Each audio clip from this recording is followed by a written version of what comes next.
Good evening, ladies and gentlemen. We're glad you're watching. Thank you so much for making time to join us. This is Mtumba TV, open forum political discussion show. A show that gives you an opportunity to air what you feel and think about the latest development on our political front. Well, after a spirited campaign against the Mtumba ban by the Kenya Kwanza government, it is now almost official, confirmed by the Minister for Trade and Commerce, Moses Kuria, is says the Tumba, by the way, after all, is going to be banned so that they can work on the textile industry and be able to create more jobs than what Mtumba is taking away from them. Well, what has changed in a short while? We just closed the campaign August, and now is hardly 2 months, and whatever Azimio was proposing is now become the in thing for Kenya Kwanza. What is cooking? Is the manifesto for Kenya Kwanza failing, or after all, Baba was right about the Mtumba business and the textile industry?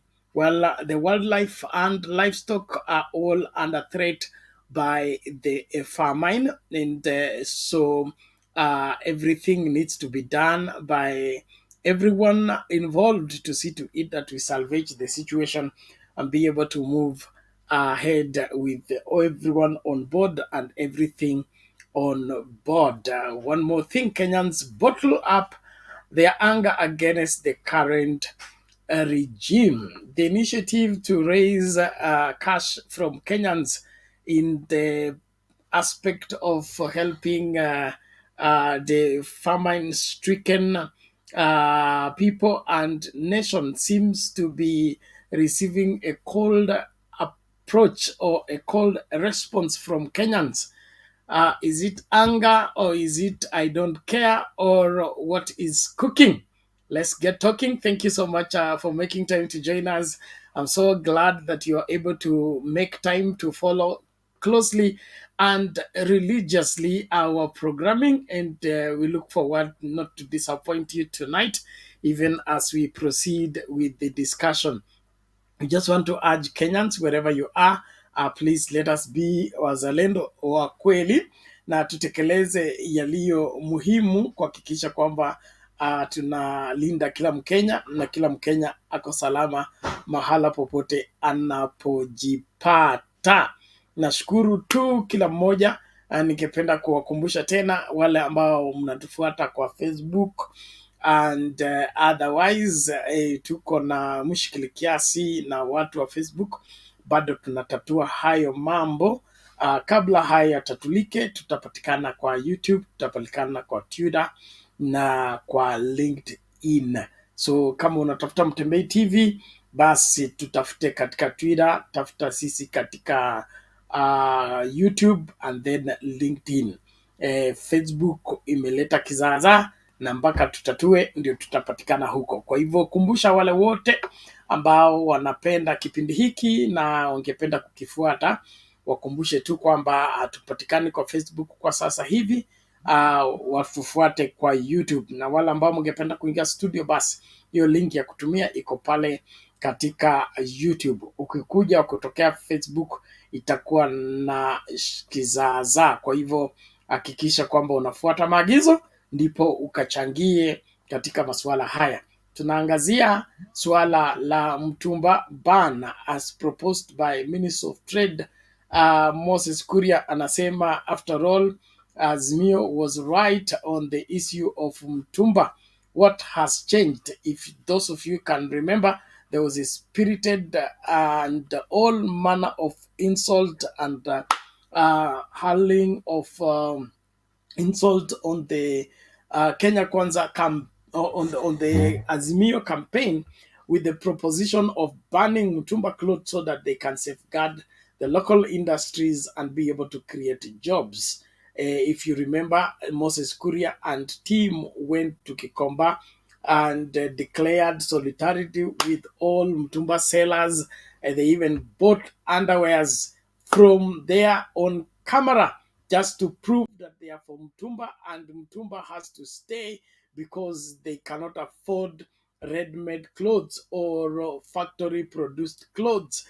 They said kina Azimio hawajawahi lala njaa, hawajaiva mtumba, ndiposa wanataka kuban mtumba. Nini kimebadilika leo hivi kwamba Moses Kuria anasema local industries ili ziendelee na ziajiri watu wengi, basi lazima mtumba ikakue banned. Hiyo ndio ukweli ningependa tuambiane kama Wakenya. Kwa nini Kenya Kwanza imeamua kubeba Wakenya wajinga hivi kwamba wanawapeleka huku, kumbe wanakwenda huku, wanawazungusha akili, kumbe hicho kitu wanakataa ndio hicho wanataka. Ni nini kinachoendelea? Hii ni serikali ya uongo na serikali ya kuchezea akili za Wakenya ama ni nini? Karibuni kila mmoja, asante kwa wote mnaojiunga nasi. Link ya kutumia iko pale pale katika comment section. Una click kwa hiyo, alafu unaruhusu StreamYard inakutengenezea kamera, inakutengenezea audio, alafu utajipata katika hii space tunapoanza mjadala wa usiku wa leo. Mtumba inakuwa banned kulingana na Moses Kuria ili kuokoa local industries. Are you in support of the same? And if you're in support of the same, what has changed? It is now Kenya Kwanza actualizing and implementing Azimio manifesto, or ni nini kinachoendelea? Mzee wa kanisa mwenyewe ashafika. Vipi dadi?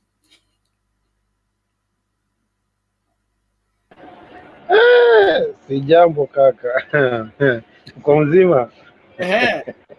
Niko mzima nashukuru. Nafurahi kuona wewe. Nakwambia ndugu yangu, wewe unaona hii mambo sasa. Unaona hii mambo sasa. Ni vizuri. Ni vizuri wa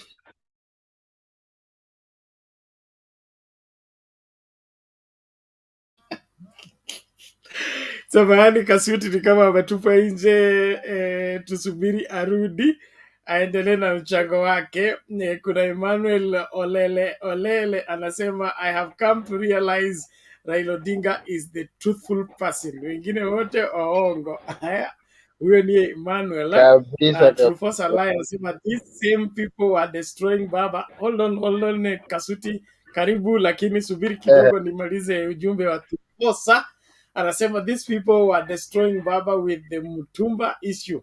Uhuru told us these are a group of liars, but it seems many were drunk with campaigns, and now every day a new lie. Boom. Haya, karibu bwana mzee wetu, vipi? Unajua tu wanasema shako mzima si matusi, lakini nakumbuka Moses Kuria huyo akienda kununua panti Kikomba akisema sijui baba ameelewa, sijui hana maono, sijui nini. But we thank God now he has come to his senses and realized that there is no way we can bring up our industries, our local industries, if at all we'll still continue to move to go outside there and then import clothes. Hiyo yote ni 9. Don't expect anything good to come out of this government. That is huyu mtu kwanza anataka kuua watu. Juu wewe unaweza pelekeaje nyama wale watu wenye wako na njaa, hata hawana chochote. Mtu wangu, wewe unaweza kosa kukula wiki mzima, alafu mtu akuja akupatie nyama. Nimeona mahali wanasema ati serikali inachinja, iko na ng'ombe 27,000 inachinja, alafu it distribute nyama kule Turkana. Wewe ulisikia wapi? Patana upewe mtu uji na pesa ya kupata hiyo unga ya uji ndio imelete shida. Wewe uko na njaa, alafu mtu anakuja kukupea nyama. Si huyo mtu anakuwa nia ya kukuua. Akona nia ya kukuua kabisa, ili hata usiishi kutaka nyama tena siku nyingine. On a serious note, wewe ulisikia wapi? Uko na njaa alafu mtu akupatie either ugali ama akupatie nyama, siwe mtu ni kutaka kukuamaliza kabisa. The moment hiyo nyama italandi Turkana, mtaona vifo zenye zitatokea. So mi nakumbuka wakati Ahabu alisikiza sana Jezebel na Elisha akasema ya kwamba hakutanyesha kwa miaka 3 mpaka mpaka kuna mtu mahali ya confess ya kwamba ametenda dhambi na ungame, hapo ndipo mbingu itaachilia mvua. So famine inamaanisha nini? Inamaanisha nini on your regime? Kwa sababu ukiangalia vizuri kwa historia ya Kenya, hatujawahi kuwa na famine kama yenye iko saa hii. Mpaka ndovu zinakufa. Wewe ulisikia wapi? Ndovu zinakufa, kwanza zimekufa nyingi sana huko Meru. Zimekufa nyingi sana. Ukame ikifikia kiwango ya kuua ndovu, mtu wangu, hatuko mahali pazuri. Lakini wale tu walikuwa wanashangilia wakisema ndio hasala tupike sijui nini. Hao tu ndio watakuja kumkeuka na hata kuwa na mahali pa kujificha. I'm telling you truth. Nilikuwa nasikiza mtumishi wa Mungu mmoja alikuwa anaongea kuhusu, akasema hey, rais wangu, acha tu ni kwa advice, hawakukupigia kura kwa sababu walikuwa wanakupenda. Hapana, vile walikuwa wanachukia Uhuru, kwa sababu mlienda mkapanda mbegu mbaya kwa wananchi, wakachukia rais for nothing. So the same thing is going to happen, because the moment utafail kupea wananchi kile uliwaahidi, hapo ndipo sasa wewe na wao mara hiyo. Mwananchi akikeuka upande huu, ndio huyo umemuongezea NSSF.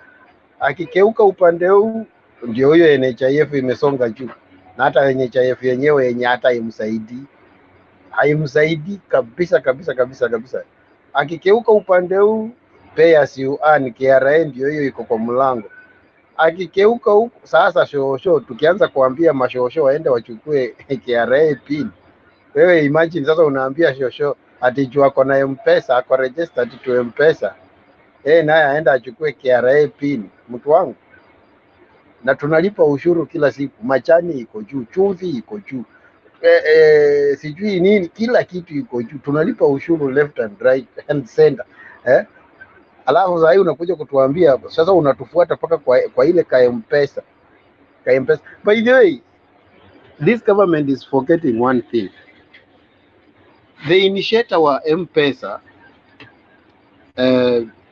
wakati it was 97 if I'm not wrong, wakati M-Pesa 2007 or 97, 2007 or 97, I don't know, one of those years. Bank zilikuwa ziko empty. Kwa sababu gani? Viekezo za bank, watu wachache sana walikuwa na bank account. Na kwanza hiyo wakati ilikuwanga ni Post Bank. Wacha hata KCB zimekuja, KCB na cooperative zimekuja kupata tu nafasi wakati mambo imekuwa mzuri kidogo. Lakini watu walikuwanga na Post Bank. Hiyo ndio account watu walikuwanga nayo huko kwa Western Union. So wakafikiria tunaweza leta aje, tunaweza fanya aje watu wapate kuwa na ile interest ya kusave na kuinvest in our institutions. Huyu mtu naye anakuja ile mbinu watu walitumia create hii M-Pesa, sasa anataka kuitwat kuifanya ikuwe ni kana kwamba ilikuwa ni huyo, hao watu walikuwa ndio walikuja na idea mbaya. So kuna haja gani sasa wewe unakombea ati inawezekanaje ati 30 million M-Pesa registered, alafu 7 million wale watu wako na nini na KRA pin. Sasa hiyo KRA yenyewe bwana imejaa na wezi, ufisadi. Huyu mtu sijui kwa nini wanataka we don't know, kwa sababu kama hiyo KRA wameweza kutoa kesi zote za ufisadi, wale watu wenye wamepora hiyo KRA wote wamesema wako weupe kama pamba. Alafu tena sasa unataka tena tuongeze tena zingine, tuendelee kuwapatia wao wakikula. Let me tell you, miaka 5 haitaisha. People will raise up, and when the people wewe unakumbuka nani aliambiwa nini? Esau aliambiwa nini? You will serve your young brother, but the day you will get tired, you will break that yoke. So na pia huyo Ruto amesahau, huyo deputy Jesus amesahau kitu kimoja. The more they were oppressed is the more they were increasing in numbers. Asifikirie ati vile wanatu oppress na maisha na vitu zingine kama hizi ndio tunaendelea kuchanuka, vile tunaendelea kufinywa left and right center. Hapo ndipo tunapata ujuzi, tunapata elimu, tunapata kumakinika, tunasema oh, kumbe hii ndio ilikuwa nia yenu. So people will raise up, na wakiamua, Bishop nakwambia leo hii tutakuwa tunaongea lugha nyingine tofauti. We will go the Pakistani way, Sri Lanka way. Tutaenda hiyo state house sasa, wacha bunge, tutaenda state house direct, twende tukule pia sisi zile mapochopocho ziko huko. Ni hiyo tu ndugu yangu, lakini hao watu wanatupeleka vibaya. Hata mimi naogopa sasa. Inamaanisha kwa sababu hata si kupigia hii serikali kura, hata nataka kutoka kwa M-Pesa basi. Kama hapo ndipo tunaelekea. Ushuru sitoi. Ushuru nayo sitoi ndugu yangu. Peana kwa Kaisari kilicho cha Kaisari, cha Mungu upatie Mungu. Wewe sio mzee wa kanisa tena. Ya Mungu Ya Mungu. Umenikumbusha kitu. Alisema ati wakati ulikuwa unapeleka sadaka kwa kanisa ulikuwa unatolea Mungu, right? Huku wapea wakule. Sasa the time has come now to give them to eat. Walihubiri vizuri juu yako kwa sababu ulikuwa umetolea Mungu, lakini sasa wakati wa kuwapea wao wakule ndio huu, na hauwapei wakule, my friend, watakuhubiri, na wakisha kuhubiri mambo yako itakuwa imesambaratika hivyo. Hii wewe na ni mwerevu wewe, unaona amebadilisha strategy sasa, ameanza kuhonga mabishop na magari. Hata kama wewe huna gari ndugu yangu, brado ya milioni kama 6 na watu wanakufa, unakuja kutuambia hapa ati tuchange bilioni 2. I wonder hiyo pesa kwa nini haikuweza kununua chakula ipeleke Turukana? Yaani unanunua zawadi, unaanza kuhonga. Ni mapema bwana. Hata kanisa inayo iamuke, itoke kwa usingizi jamani. Sasa tumeanza kupeana makari. Bilioni 6 zinatembea, ziko hapo nje hivyo. Hata wewe ukiamua tu useme ukiamua tu kidogo, nitakuona na V8 ama sijui ni V16.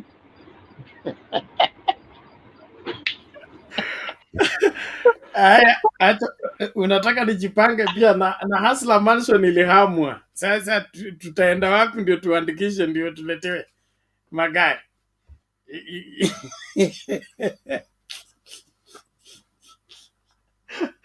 Well, ladies and gentlemen, we are glad you're watching. Thank you so much for staying with Mtembei TV. We are here to see to it that we look into keenly everything that Kenya Kwanza is offering and find their hiding place so that we will not be deceived anymore. na imebainika wazi kwamba kumbe baba alikuwa katika nia njema na mpango mwema wa kuhakikisha kwamba local industries are saved by banning Mtumba.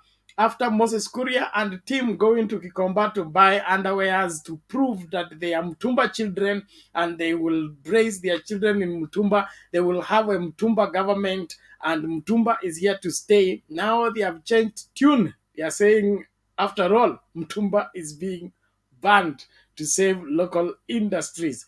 Nini kimebadilika? Is it the kitchen becoming too hot, or now Azimio was right and Kenya Kwanza was wrong? Now, if Azimio was right and Kenya Kwanza was wrong, everything about Kenya Kwanza is wrong. They need to be bundled together and be taken to school afresh so that they learn what is governance and what is Kenyan people and how Kenyan people need to be treated. Next, the famine is bitter. Is biting hard. The wildlife and livestock alike are under threat. What must be done to save the situation? Is this government up to the task or inahitaji msaada? Kenyans are bold up their anger against the current regime. Naambiwa ni watu 12 tu wamechangia hiyo kiti ya kusaidia watu wa famine. 12 people out of 50 million. Nakwambia hii Kenya ni inji ya ajabu sana.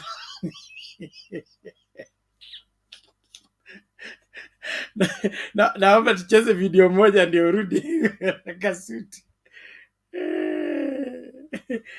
Kenya yetu ni nchi yetu ya ajabu.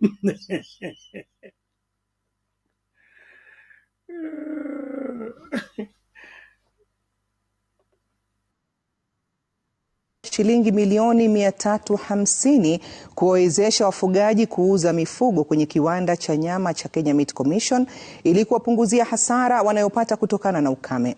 Waziri wa Kilimo Mithika Linturi ametangaza hayo alipozuru kaunti ya Kajiado ambapo zaidi ya mifugo 290,000 wamefariki kutokana na baa la njaa, huku takriban milioni 1 wakiwa kwenye hatari ya kuangamia, kama anavyotueleza mwanahabari wetu Brenda Wanga. Harakati za kuuza mifugo wanaoelekea kufa katika kaunti ya Kajiado zimechacha. Wafugaji wamewaleta mifugo wao katika soko la Isinya wakiwa na matumaini kuwa watapata pesa. Lakini hali katika soko hii inawavunja moyo. Wanunuzi ni wachache mno, lakini yasiyoweza kufichika ni athari ya kiangazi baada ya mvua kukosa kunyesha kwa misimu 4 sasa. Pembeni mwa soko hili la Isinya, mizoga imetapakaa hadi upeo wa macho. Ni mizoga ya ng'ombe, mbuzi na kondoo ambao hawakuweza kusubiri siku ya soko. Ni mara ya 3 kwa taswira kama hii kuonekana hapa. Ni ngumu sana kwa sababu Wamasai imekuwa benki yao wameharibika. Huwa na sahili serikali angalia, kwa sababu kiona sahi ng'ombe kama anakufa hivi na sahili, kwa sababu Wamasai anakuwa maskini zaidi. Jackson Suipon ni mfugaji na mfanyabiashara katika kichinjio kimoja hapa. Aliwahamisha mifugo wake kutoka mashambani ukame ulipobisha hodi. Anatueleza kuwalisha mifugo hao mashambani ni kibarua kikubwa kisichowezekana. Alikuwa akitumia shilingi 3,000 kila siku kusafirisha nyasi ili wapate lishe. Sasa ukiangalia hii mfuko ni yangu. Inategemea mfuko kama watoto. Ukienda kwa duka ufanya budget ya watoto, unafanya budget ya ng'ombe yako. Sasa ng'ombe kwa siku kama sina 6,000 ama 7,000 wanakaa njaa. Na hizi ndio tegemeo. Sasa sikiisha, onekana hata sisi tutaisha. Juu hakuna sasa kimbilio isipokuwa mifugo. Miezi 3 iliyopita alikuwa na ng'ombe 200, ila sasa amesalia na 40 tu. Baadhi ya mifugo wake sasa ni rundo la mizoga hii. Tulipofika hapa mchana, ng'ombe mmoja alikuwa akijaribu kupigania uhai wake, mwenyewe akituambia hana matumaini ya ng'ombe huyo kusalia hai na hawezi kumudu gharama ya kumrejesha nyumbani.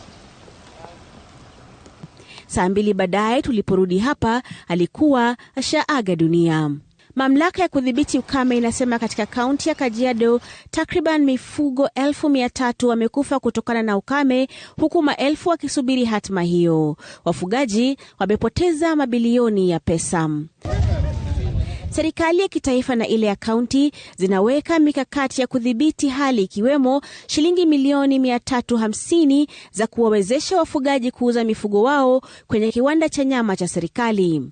Pesa hizo zinanuiwa kuwasaidia kununua mifugo wengine hali ikiimarika. Ndio tunageuza bajeti yetu kutoa pesa katika maendeleo zingine na kupatia watu chakula. Tunajua maisha ya watu ndio ya kwanza, na ndio sacrifice kila kitu ndio watu wapate chakula. Wizara yetu iko na program inaitwa Drive. Hii program ya Drive ni ya kusaidia nyinyi livestock keepers kutengeneza feedlots.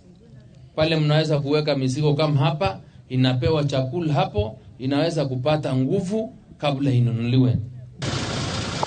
Wanaposubiri hayo, tayari mvua imeanza kunyesha. Nyasi inayotarajiwa kumea huenda ikaokoa maisha ya mifugo waliosalia. Ila hali hiyo imekuja kuchelewa na kusababisha maelfu ya mifugo kuangamia. Brenda Wanga, runinga ya Citizen, Isinya, katika kaunti ya Kajiado.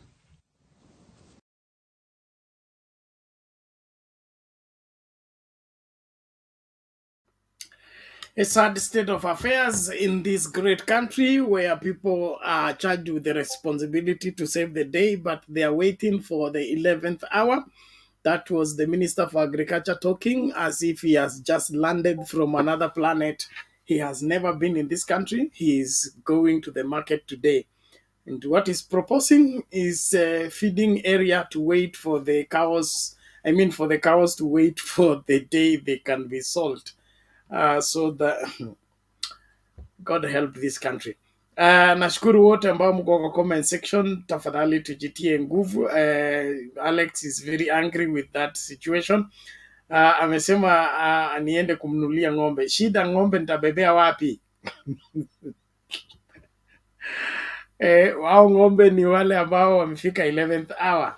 Lazima labda niende na lori mbili ya chakula na moja ya ng'ombe, ili zikitembea ziwe na maji na zikisafirishwa ziwe zinakula, na nikuwe na veterinary officer yule anawatibu, labda akiwapatia supplements they can come around.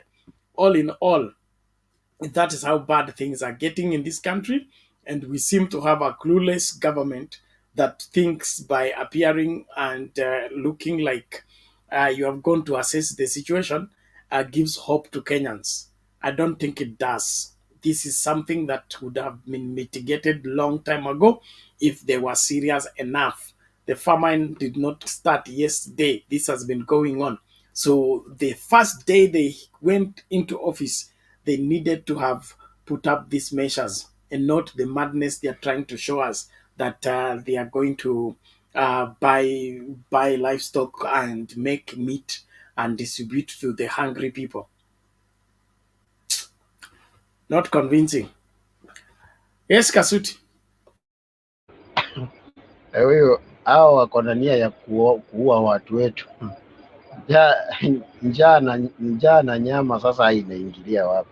But all in all, where our politics, yani si vibaya, lakini to some extent we remember what Msemoi said that siasa mbaya maisha mabaya, because sasa ndio tunakuja, watu ndio wanakuja kurealize ya kwamba haya, kumbe tulikuwa tunatapeliwa na hatukuwa tunajua ya kwamba will come to this point, kwa sababu ukiangalia vizuri according to their manifesto wamedivert na wamechukua route nyingine different kabisa, a total different route, ile kitu ambacho hawakuweza kuambia wananchi at the end of the day, this is what we are going to do for you, this is what we are going to do to salvage the country from hunger, from all these nasty things are happening or taking place in our country.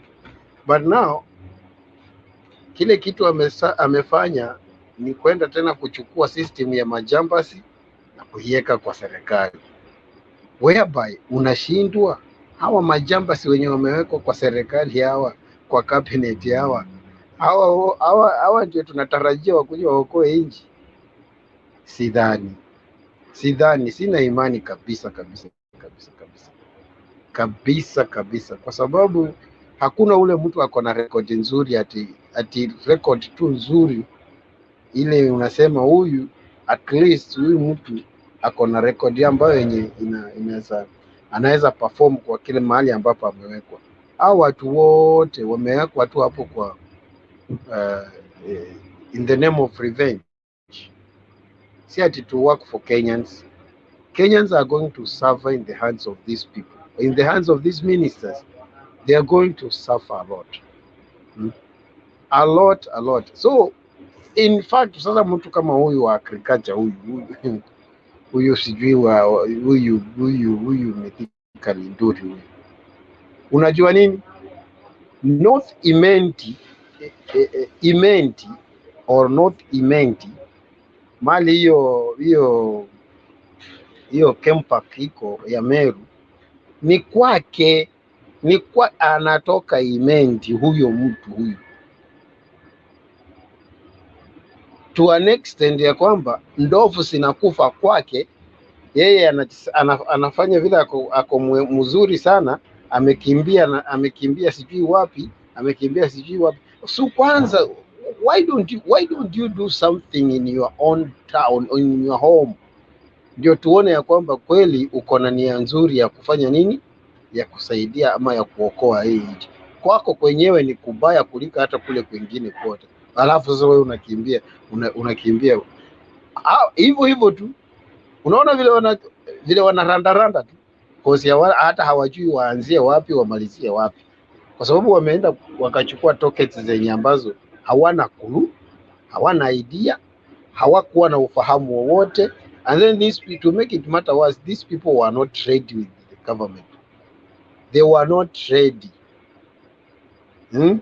Ule mtu alituuza kabisa na akauza inchi kabisa. It's these two individuals.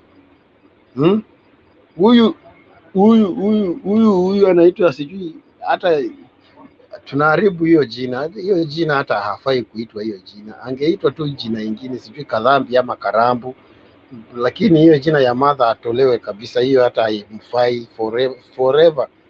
Hiyo haimfai kwa sababu mama ni ule mama anaangalia, mama ni ule mama ako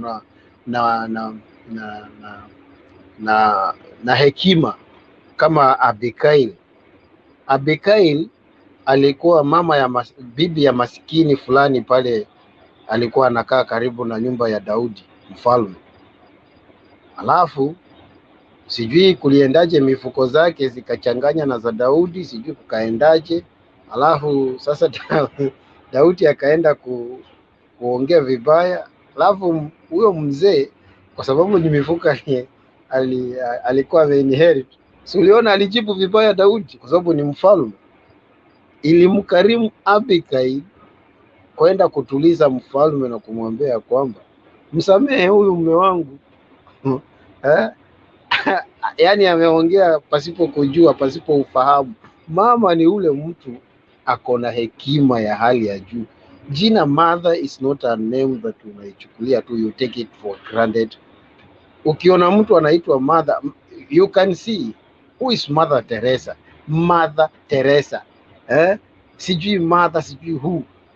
Sasa hii tabia kama hii tabia ya kuanza kuambia watu ati in fact kuna kitu ili nikasirisha sana juzi wakati nilikuwa naona akisema ati the same thing, the same evidence that we brought before her.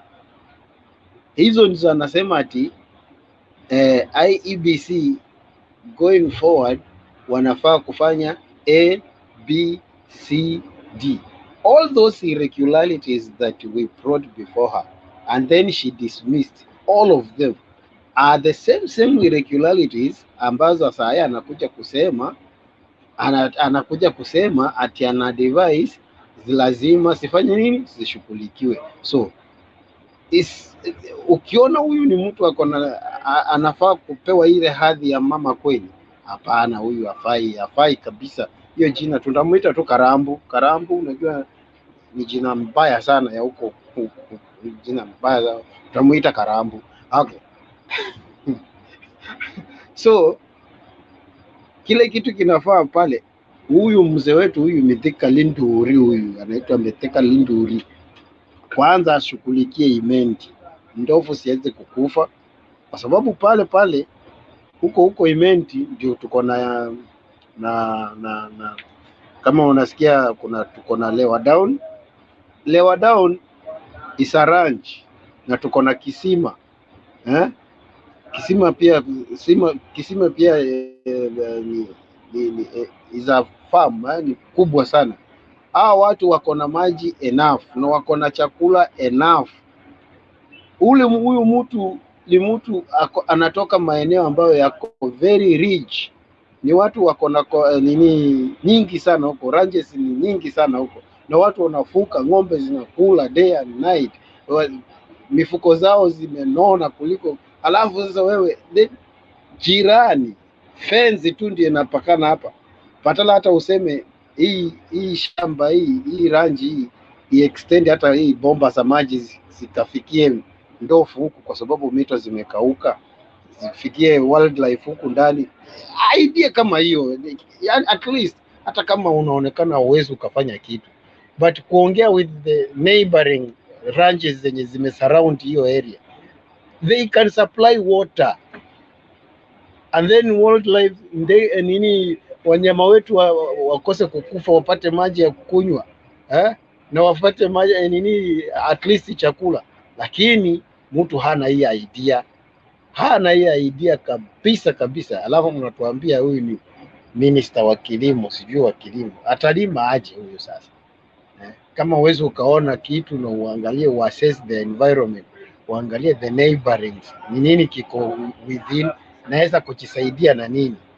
Angefanya hivyo, tungesema sasa enda Kajiado, kwa sababu tuko na Nairobi Park uende sijui Ngong, kuna ndio hiyo, uende sijui wapi Savo.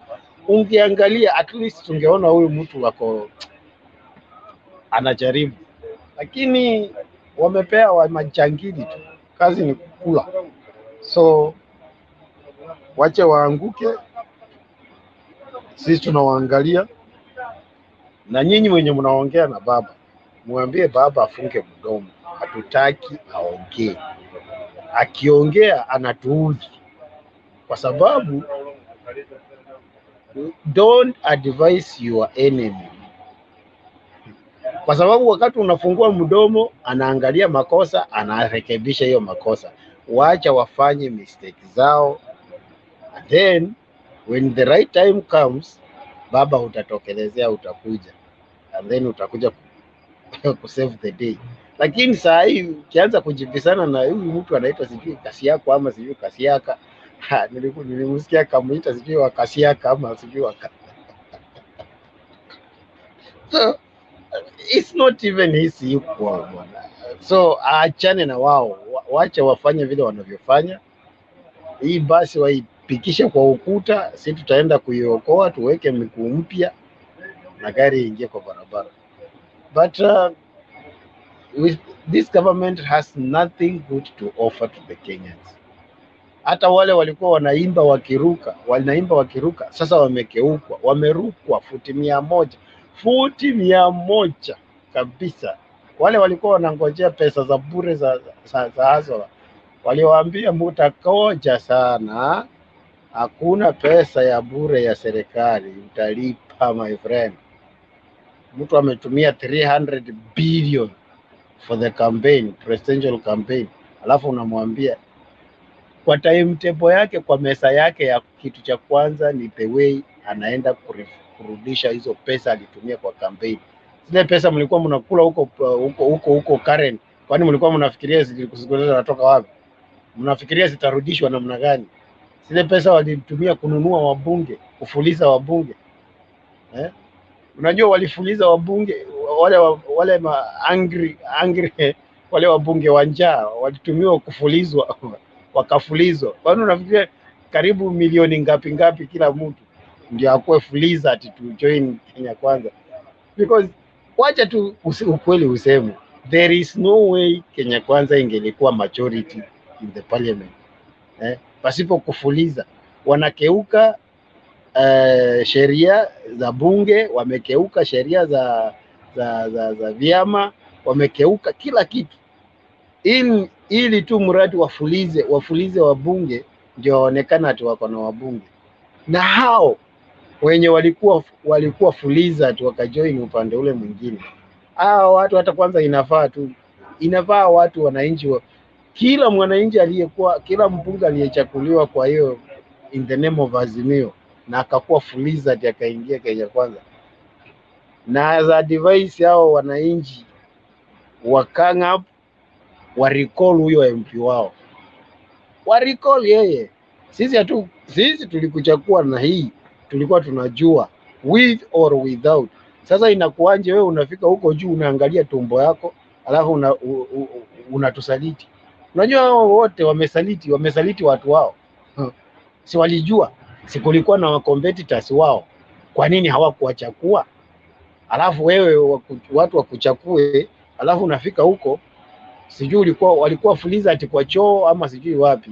Unajua wabunge wamezoea ile ya kupewa pesa kwa choo. Sasa hatujui at the end of the day walipewa hii pesa kwa choo ama wapi ndio wakaruka upande huu. So mimi kile nasema, kama kuna mwananchi wanajua mbunge wao amewaruka na akawasaliti, wako na uwezo, wako na haki ya kurecall their MP. Wow. They recall that person, arudi kwa kijiji, akuja aombe sasa kura na hiyo chama yenye anasemea. Tuone kama atapata. Lakini mambo ya ati sasa tushamchakua sijui nini. Hii mambo ya kujifariji na watu wanaendelea kufanya upushi. Mtu amepeleka tumbo yake, ananunuliwa pesa ambayo yani unauza constituency mzima. Unauza watu wako tu kiholsel. Wakati wanaumizwa we ujali, usungumuzi, kwa sababu ushanunuliwa, umeruka upande huu, unaenda kusupport bills zenye zinakandamiza watu wako. Hizo bills, hiyo manifesto, watu wako ndio wakuchakue, walivote against, ndio wakakuchakua wewe. Alafu wewe unafika huko and then unawasaliti, alafu tena unarudi unakimbia upande ule mwingine. Seriously? This is the politics that we want in our country? No. I'll be very happy to hear that people are recalling their MPs back home. We don't need your service. We don't need you. We didn't elect you to go there and sabotage our votes. Because this is whatever is happening, it's the power of their votes. People suffering is the power of their votes. People increasing of taxes, the power of their votes. And the power of judiciary. Now, to some extent, the power of your vote and the power of judiciary. Those are two things that are hunting us. Zinakuja zinatusumbua sana. So wacha Mr. Nguru nimsalimie. Nimeona amekuja na kishindo sana. Atuambie nini Abadea iko aje? Lakini Abadea nafikiri niko mzuri kwa sababu watu Nyandarua wanasema wako na chakula ya kutosha. So maybe Abadea iko afadhali. Lakini jirani wao Meru, Laikipia, si kuzuri vile. Hey Nguru, how are you?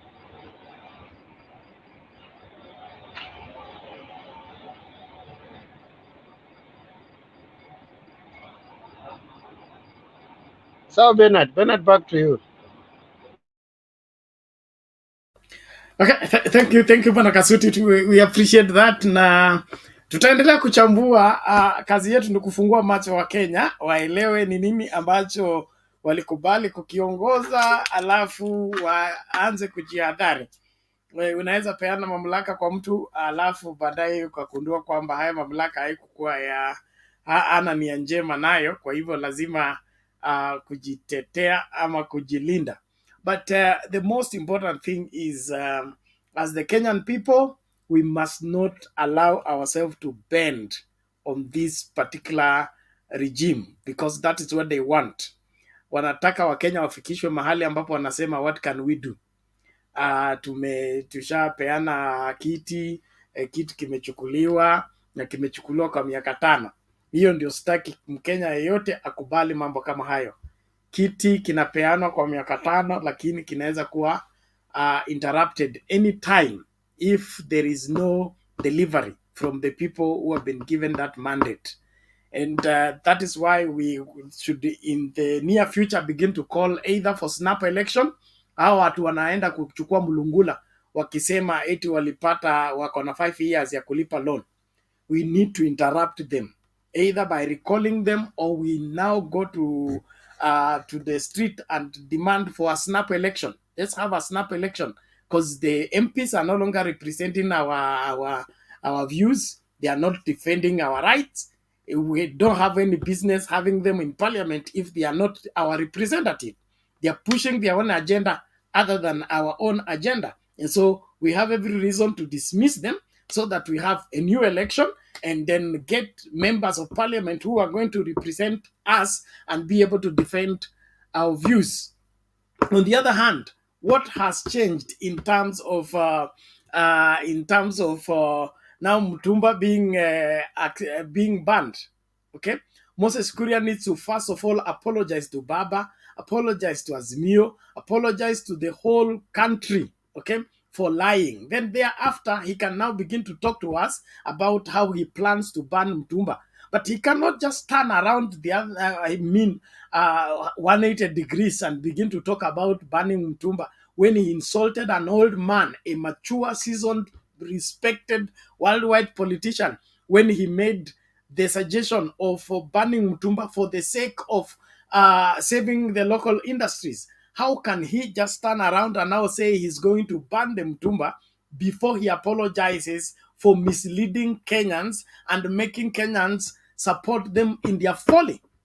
So kwa mahali ambapo lazima tukatae ni kubebwa ujinga ambao Moses Kuria na timu yake wanataka kubeba wajinga, na tukikubali kubeba ujinga, basi tutakubali ujinga mwingine wote ule ambao unakuja. Tusipoukataa huu, uwe mwingine wote utakaokuja lazima tuukubali, na hapo sisi hatuendi. Kwa hivyo tusimame kidede. Story ya Famine, mimi sioni any explanation coming from Linturi or from whoever that makes sense to me. It does not make sense to me. Kama tuko na maji, tuko na lori na tuko na mafuta, okay? Tuko na mafuta mpaka mafuta inatoka Turkana.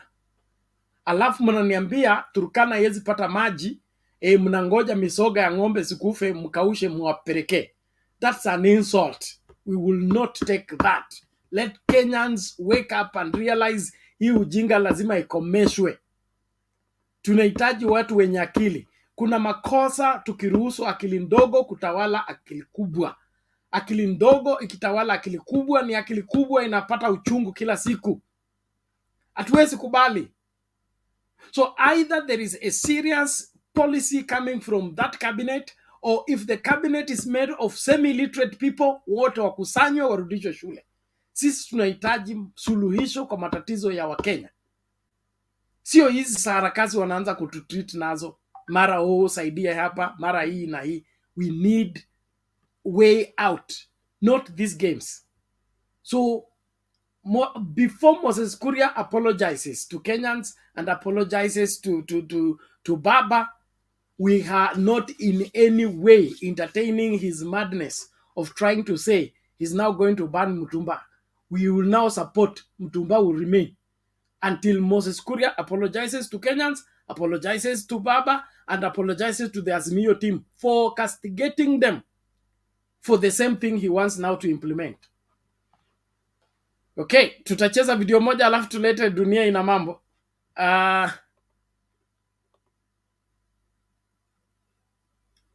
Where are we?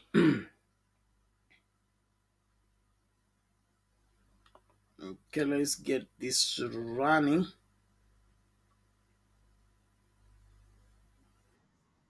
Huduma Center at the GPO rather here in Nairobi, where Public Service Cabinet Secretary Aisha Juma was earlier on touring the facility as well as inspecting services at the institution. Let's listen in.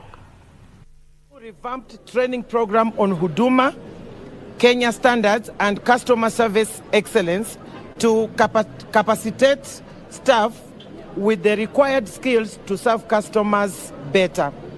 As part of the Head of State Directive, launch a tree planting program through Huduma Center, adopt a county forest with the target to plant 500 million trees in the next 5 years.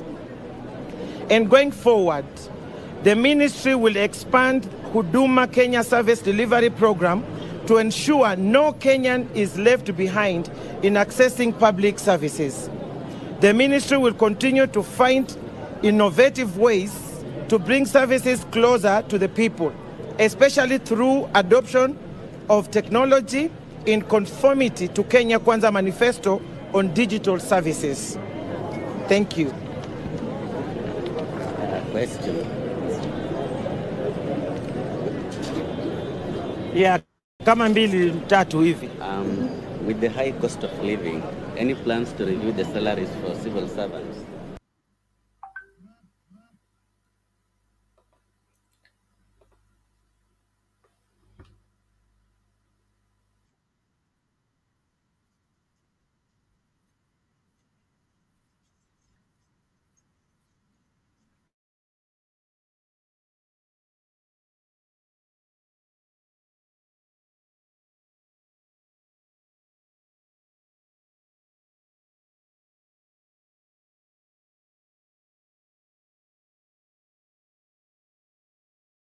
mapori ili kuokoa maisha.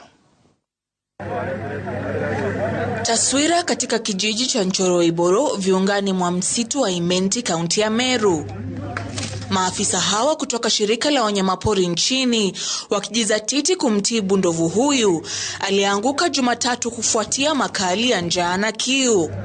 Licha ya tembo huyu kuonyesha dalili za kupata nguvu, misuli yake ilimfeli na hatimaye akakata roho. Wakazi hapa wakiwa na ala yao mikononi tayari kubugia mzoga wa ndovu. Hatukuwa tunatarajia itaanguka, lakini kitu kiona kitu iko karibu kwenda kuwa tayari. Mbona sishughulike? Hata unaweza shughulika leo upate nyama leo na kesho sinio unatosha hiyo siku. Hiyo ndovu yenyewe sivika iko na mafuta yetu ya kutusaidia kwa miili yetu. Haina mafuta kabisa. Hiyo ndovu imemaliza kila kitu. Imekonda, hakuna mafuta. Hata tukikula tunakula ngozi tu. Kulingana na mratibu wa KWS katika eneo la Magharibi Robert O'Brien, jumla ya ndovu 4 wameangamia katika msitu wa Imenti kuanzia mwezi Agosti kutokana na kiu na ukosefu wa lishe. Huku msitu huo na mashamba hapa yakisalia tambarare, hali sawia imeshuhudiwa katika mbuga ya wanyama ya Tsavo, huku waziri wa utalii Penina Malonza akiahidi kuwa serikali imezindua mradi wa kuokoa wanyamapori kwa kutumia mitambo kupeleka maji katika mbuga mbalimbali. We have a long-term medication activities happening in this park. We have 12 water ponds that we drilled during the last year, but we are also planning to have more in this park and also in Tsavo West. Kulingana na wakfu wa wanyamapori barani Afrika, jumla ya ndovu 109 wameangamia katika mbuga ya Tsavo kati ya mwezi Julai mwaka uliopita na Agosti mwaka huu. Shirika la wanyamapori hata hivyo limebaini kuwa litatoa idadi kamili ya wanyama walioangamia kufikia Alhamisi wiki hii. Laura Otieno, Runinga ya Citizen.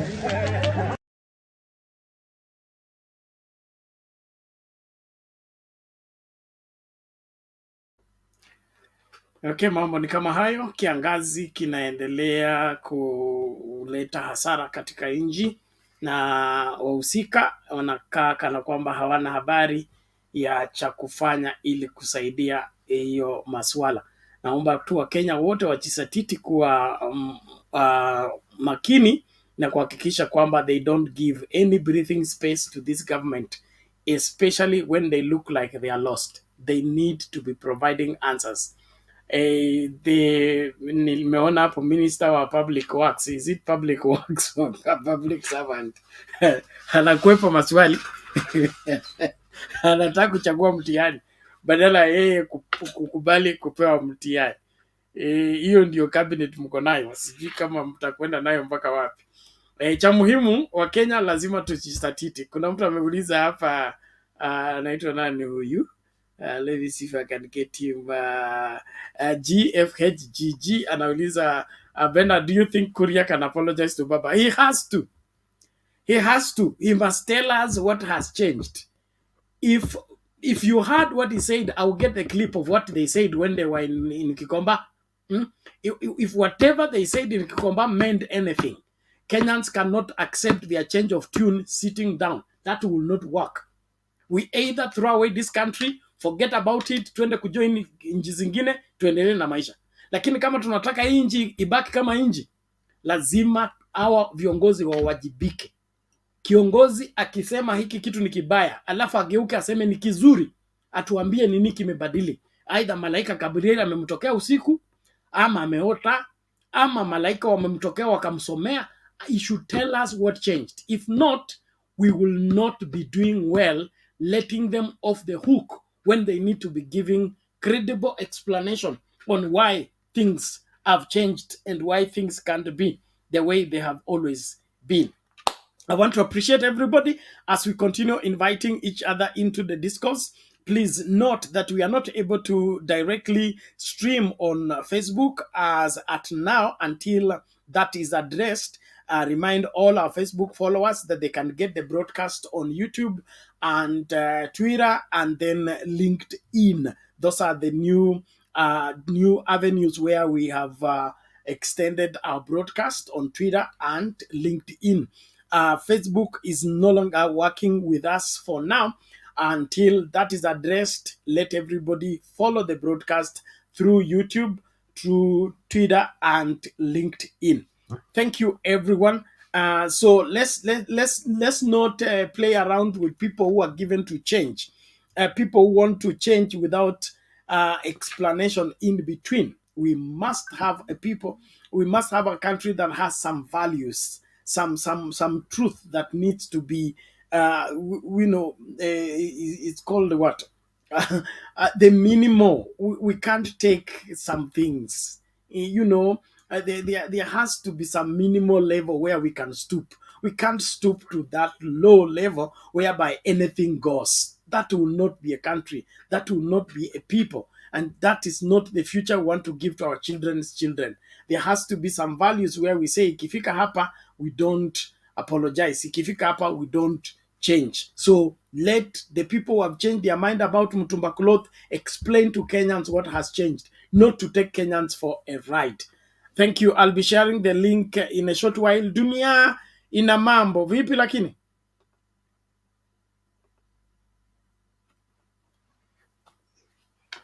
Uko poa sana kaka, labda wewe?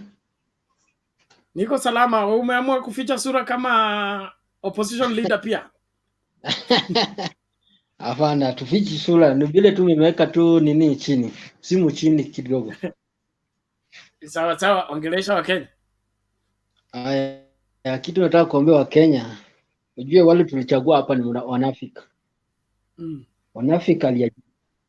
Kwa sababu wakati wa kampeni vile hao wengine walikuwa wanasema Mtumba tunataka tufanye hivi, waligeuza hiyo maneno wakasema amesema Mtumba hataki, akiingia kwa president Mtumba atabana. Hao ndio wamekuja akafanya hizo vitu hale zile walikuwa nakataa. Sasa hiyo wametuambia kazi kwa vijana sasa hii ni kupanda miti. Kwani miti itapandwa kila mahali? Hata watu wa Kakamega watapanda miti na wako na forest.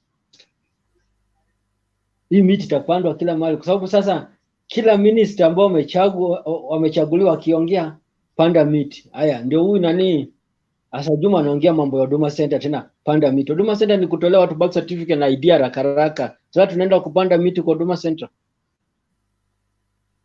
Haya, ukisikia juzi nani anaongea Moses Kuria, panda miti kwa parliament, sijui tupande miti. Kwani mimi kupanda miti ndio sasa imekuwa kazi tena?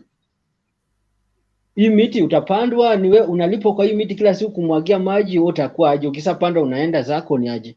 Kwa sababu hatujeleza hii miti tunapanda aje.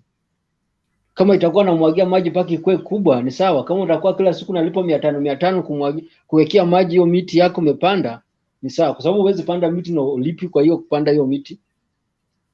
So hawa jamaa hawana mpango, hawakuwa na mpango.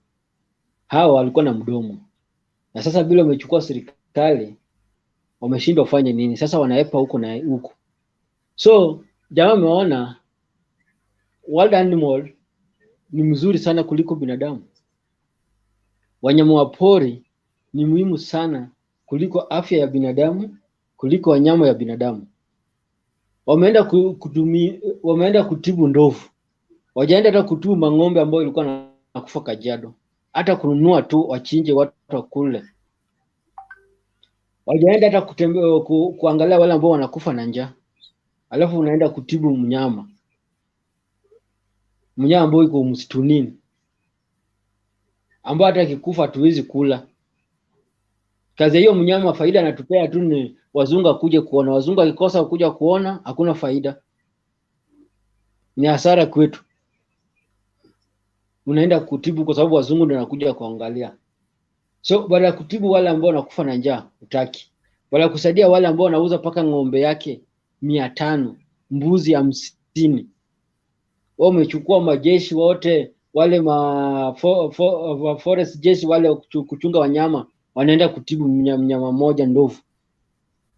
Ujinga iko Kenya ni kubwa sana. Alafu bila wewe umesema tunaongozwa na akili kidogo naongoza akili kubwa. Ni ukweli. Hii ni ukweli kabisa. Akili ndogo inaongoza akili kubwa. Na imetuongoza mwaka nyingi sana na bado tunaendelea kuongoza, tunaumizwa. Hii Kenya tunaumia. Hii mambo hiyo na ngoja tena mzee aseme mambo. Hii mambo ya kulipa tax, sisi hatutaki kulipa tax kwa sababu Bernard tumelipa tax mwaka nyingi. Tangu Kenya pata uhuru paka saa hii. Sisi tunalipa tu tax, watu wengine tunajenga vitu zao. Ani factory ya samaki inapatikana Kiambu. Sio badala ungepeleka na Mombasa. Hata Naivasha. Jamani tumebanga maembe kweli. Bernard, unajua mimi nimekaa chini. Leadership tumepewa ya tribes. Hata sasa business economic pia ni ya tribe.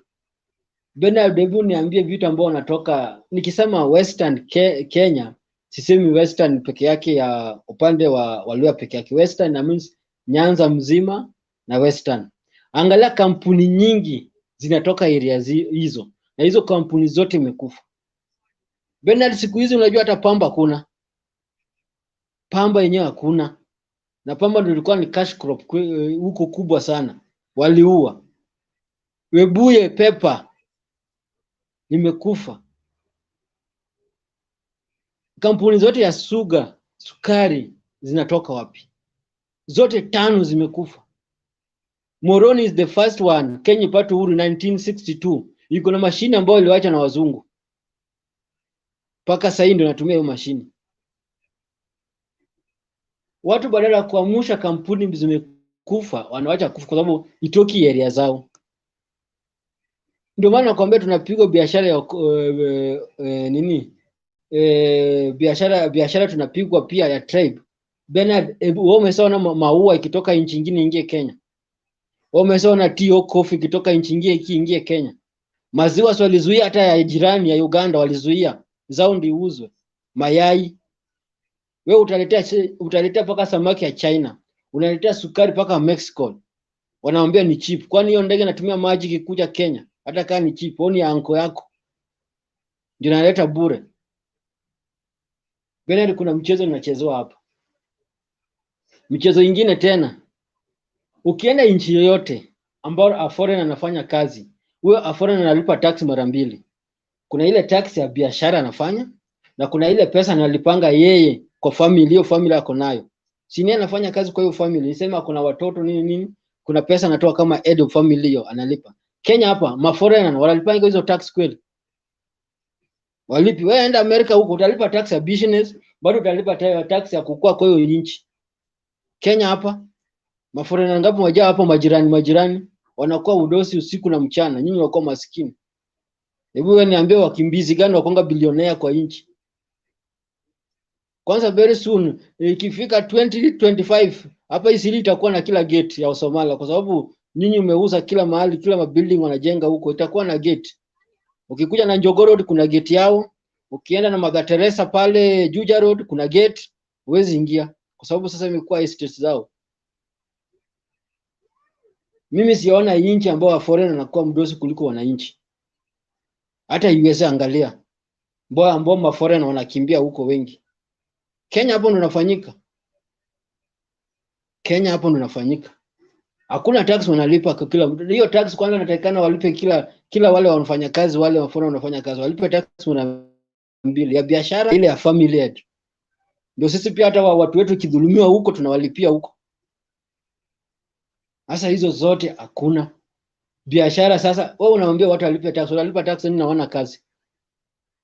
Sikwaza leta kazi ndio tulipe hiyo tax. Hiyo tax ni kupanda, hiyo kazi ni kupanda miti. Kama kupanda miti tutalipa tax pia tutalipa.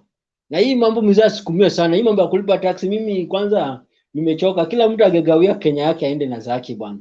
Wajipangie mbele huko. Wajipangie mbele huko. Kwa sababu hatuwezi kuwa nalisha watu bwana 1960. Tangu Kenya upate uhuru mpaka sasa tunalisha tu watu. Wao ukitaka kujua watu wawekangi pesa kwa bank, angalia. Wanasema wao ndio the business community, hao ndio kuna biashara nyingi. Pesa ziko wapi? Kama wanaweka pesa kwa bank. Ukiweka pesa yako kwa Equity Bank, pesa yako kesho kutwa inaibiwa, unasema ulionyesha mtu pin yako. Kwani wewe ni mjinga uonyeshe mtu pin? Hao wengine pia pesa wanaweka pesa kwa nyumba. Ndio maana hakuna rotation ya pesa.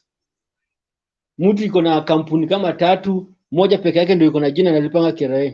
Hizi zingine iko chini ya maji hapa. Alafu unasema tunalipa tax. Ndio tunalipia tax. Alafu ukifanya maendeleo, upewe maendeleo kidogo na serikali wanalalamika. Nao tangu Kenya upate uhuru paka sasa hii. Angalia area magari napita huko, angalia nini napita huko kama sasa hii. Concert Town ilianza na Kibaki. Hata hatujui kuna kitu inaendelea. Hatujui chochote. Kuna town nyingine ilianza na Uhuru hapa juzi, nasikia hata iko karibu kumalizwa.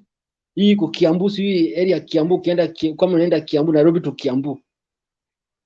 Iko karibu kumalizwa.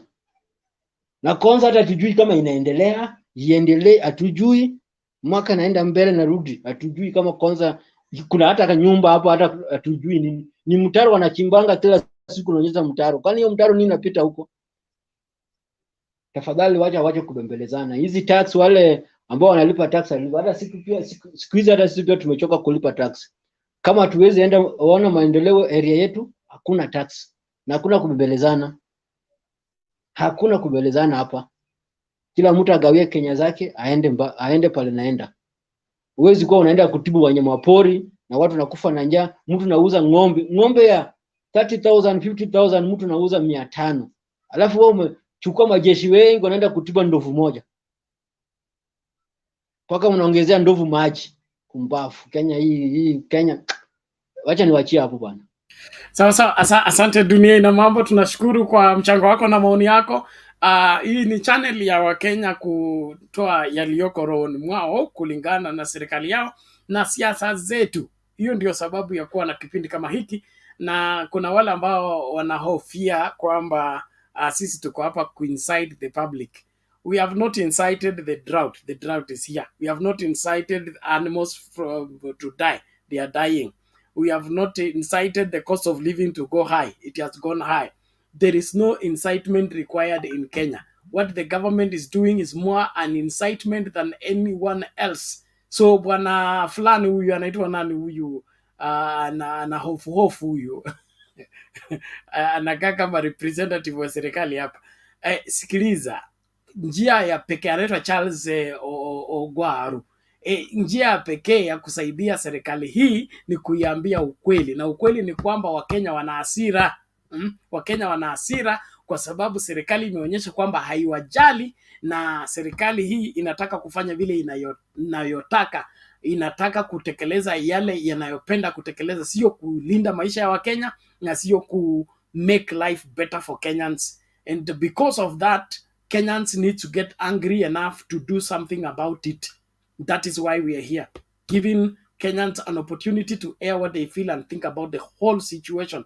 And that is a duty we will not relent, no matter who feels what, because we are not Kenyans by accident. We are Kenyans by right. And we are entitled to every good treatment by the government in power. The segregation they are planning to do and trying to execute right now will be their downfall, because no Kenyan is going to be discriminated against simply because he does not subscribe to UDA and their UDA whatever kind of leadership. We are a free country, and in this freedom we thrive, and the freedom requires that we air what we feel and think about the whole thing. I say that Kenyans have bottled up their anger against the current regime. It is true, and it's proven from the kitty that they raised about raising funds towards the famine. I understand only 12 people have responded. If you have 50 million people and only 12 respond, then you know you are not in good books by the majority of Kenyans. And we have held on this particular platform that the Kenya Kwanza government is a minority government. Minority in the sense that it's supported by a quarter of the country, a quarter of the registered voters. And so it needs to reach out to the 75% of the country and sweet talk them to bring them on board. But if they continue just thumping and saying they won, and they are going around the country in the pretext that they are thanking God that they won, then let them wait for whatever that is going to happen thereafter, because Kenya ni nchi yetu na hatupeani kwa mtu yeyote kwenda kuitumia kutekeleza maovu ambayo yanadhuru maisha ya Wakenya. But as at now, kulingana na mambo ilivyo, Kenyans need to stand on their own and understand that the government in power right now seem not to have any clue on what they need to do to help the situation. As now, kama we Mkenya uko karibu na Mkenya mwenzako, tafadhali msaidie huyo Mkenya mwenzako mpaka serikali tuliyoweka mamlakani ama iliyojiweka mamlakani figure out what to do. But as at now, relying on this government is like relying on a visitor who told you he will come and you're not sure he will come. Iko tu namna hiyo. Kwa hivyo tujitahidi hivyo hivyo. Naomba nimlete Kenyan all the time atoe maoni yake, alafu Mr. Wangira mwenyewe amekuja, tunashukuru. And Kenyan all the time, I hope you are here with the administrative power.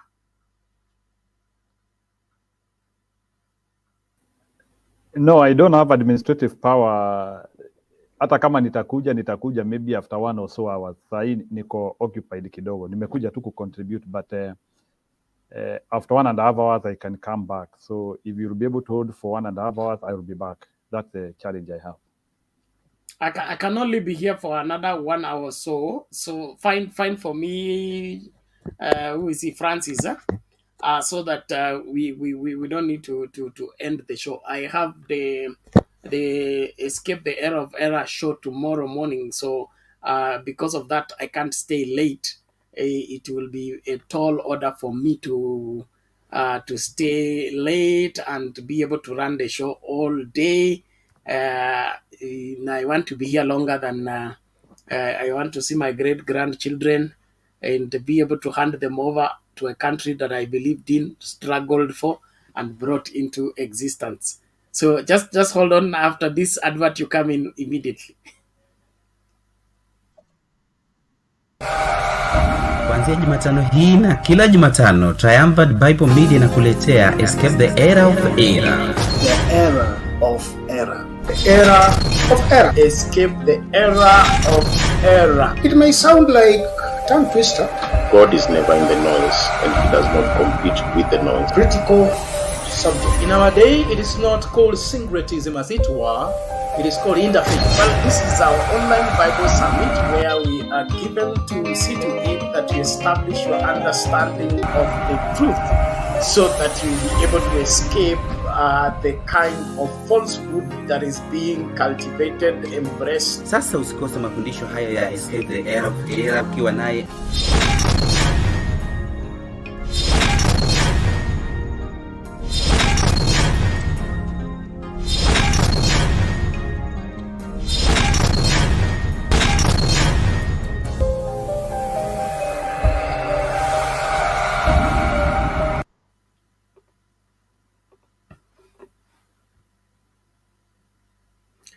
Karibu Kenya Altete. Okay, thank you, Bwana Bernard. We appreciate this program. Yeah, we hope it will be the biggest program in Kenya to tell Kenyans the real news and the real transformative information. Because, you know, we have to grow our nation beyond propaganda. We have to grow our nation into speaking the truth and uniting on a reality. And a nation will never grow when people are full of pride. Biblically, we have so many leaders who actually fell down because of pride and that idea, thinking that they are the best at the time. King Darius, King Nebuchadnezzar, all those people, actually they designed their own downfall. And in fact, the strongest leaders, the people who you think they are very strong, they are the ones who just fall the way you will not imagine. Yeah, Nebuchadnezzar, King Darius, all these people, even the time when they had even made their own things which people should worship, and they cajoled everybody to think into their dimension. At the end of the day, when things started falling and collapsing, they had nothing to do. So as more advice for this government, humility is good. Looking for nani-partisan. There is something we call nani-partisan. When we call of nani-partisan is where I think if Kenya Kwanza want to solve some of the issues which are bedeviling us now or bedeviling them, because I think we have problems which are bedeviling Kenya Kwanza and we have problems which are bedeviling the government. We are having an array of problems. So they need to quickly, first of all, form a nani-partisan committee. I'm just trying to advise them. When we talk of a nani-partisan committee, is a committee which is composed of people from all political divide and the people coming up with methodological concepts to solve the problems which can take government down. Because actually, in civilized countries, problems, emergencies take countries down. If you are not able to handle an emergency or an issue which needs emergency, it's only that our democracy is not mature. We are having people who have been taken down by COVID, presidents. COVID has taken down presidents. Floods have taken down presidents. Diseases have taken down presidents. Hunger has taken down. So it's only that our politics is a bit immature and we are not accountable to issues which are affecting us. That is why even if Kenyans die in millions, we will still float with the politicians who are causing that anguish. That is the problem. So let me come to today's topic. That one was just a rider. And let me begin by first of all saying that I have seen some of the people who you have brought for us here, especially the Kenya Kwanza government, the people like how watu wanaongea, they are ministers now. They are so-called ministers. In fact, Bernard, let me tell you, Kenya Kwanza is the most inexperienced government we have ever had in our modern history. Modern history is something which you can date 50 years and below. I think even Kenyatta time, even the time when we had limited professional people, We used to have very serious guys, Dr. Mongai. We used to have serious people learning government institutions. People who had information, people who had intelligence, people who could be able to harness intelligence, information, and power together. Now I'm seeing this lady from Mombasa, who is now the head of public, who is the head of civil service. To me, I think it was a joke for Kenya Kwanza to propose this girl or this woman for your information. Public service is a very serious institution in a government, and going down from Professor Kobia to I'm just forgetting her name, from Professor Kobia to this lady, I see there is a lot of downgrade. It's like we downgraded that position too much. So from Professor Kobia to this lady, for your information, we are not sure if she is schooled properly. We are not sure if she has ever been competent in some serious intergovernmental jobs, apart from being an MP and other things.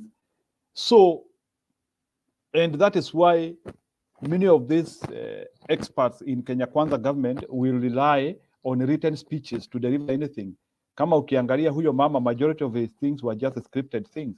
We don't have people who can be able to utilize their brains to help to give us a national agenda. Moses Kuria. And this is what I want now to tell Kenyans here. And the Bwana and the Bwana Wangira here, we have now to start growing our democracy. You cannot start criticizing people during a campaign and telling them that Mtumba are bad things, and then down the line, immediately when you get the government, you still want to implement the same things you are against. That is what we call cheating. And I think you cannot walk down your policy if you are a serious politician. Any serious politician does not walk down what he has said or what he stands for. Because if you start walking down from what you stand for, it's cheating. You are subjecting the people who believed in your philosophy into lie.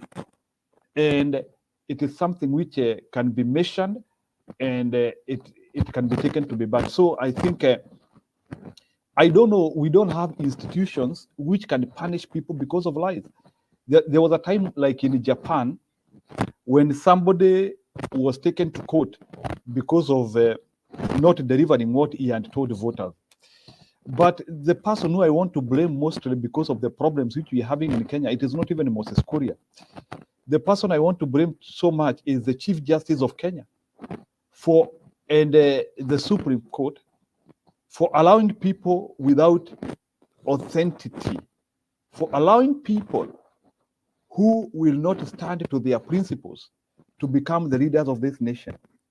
Remember that the Supreme Court, wholesomely, is the one which gave Kenya Kwanza the mandate to become leaders. And if there is an institution which has bedeviled our country and made our country to be in the havoc we are in today, it's our Supreme Court.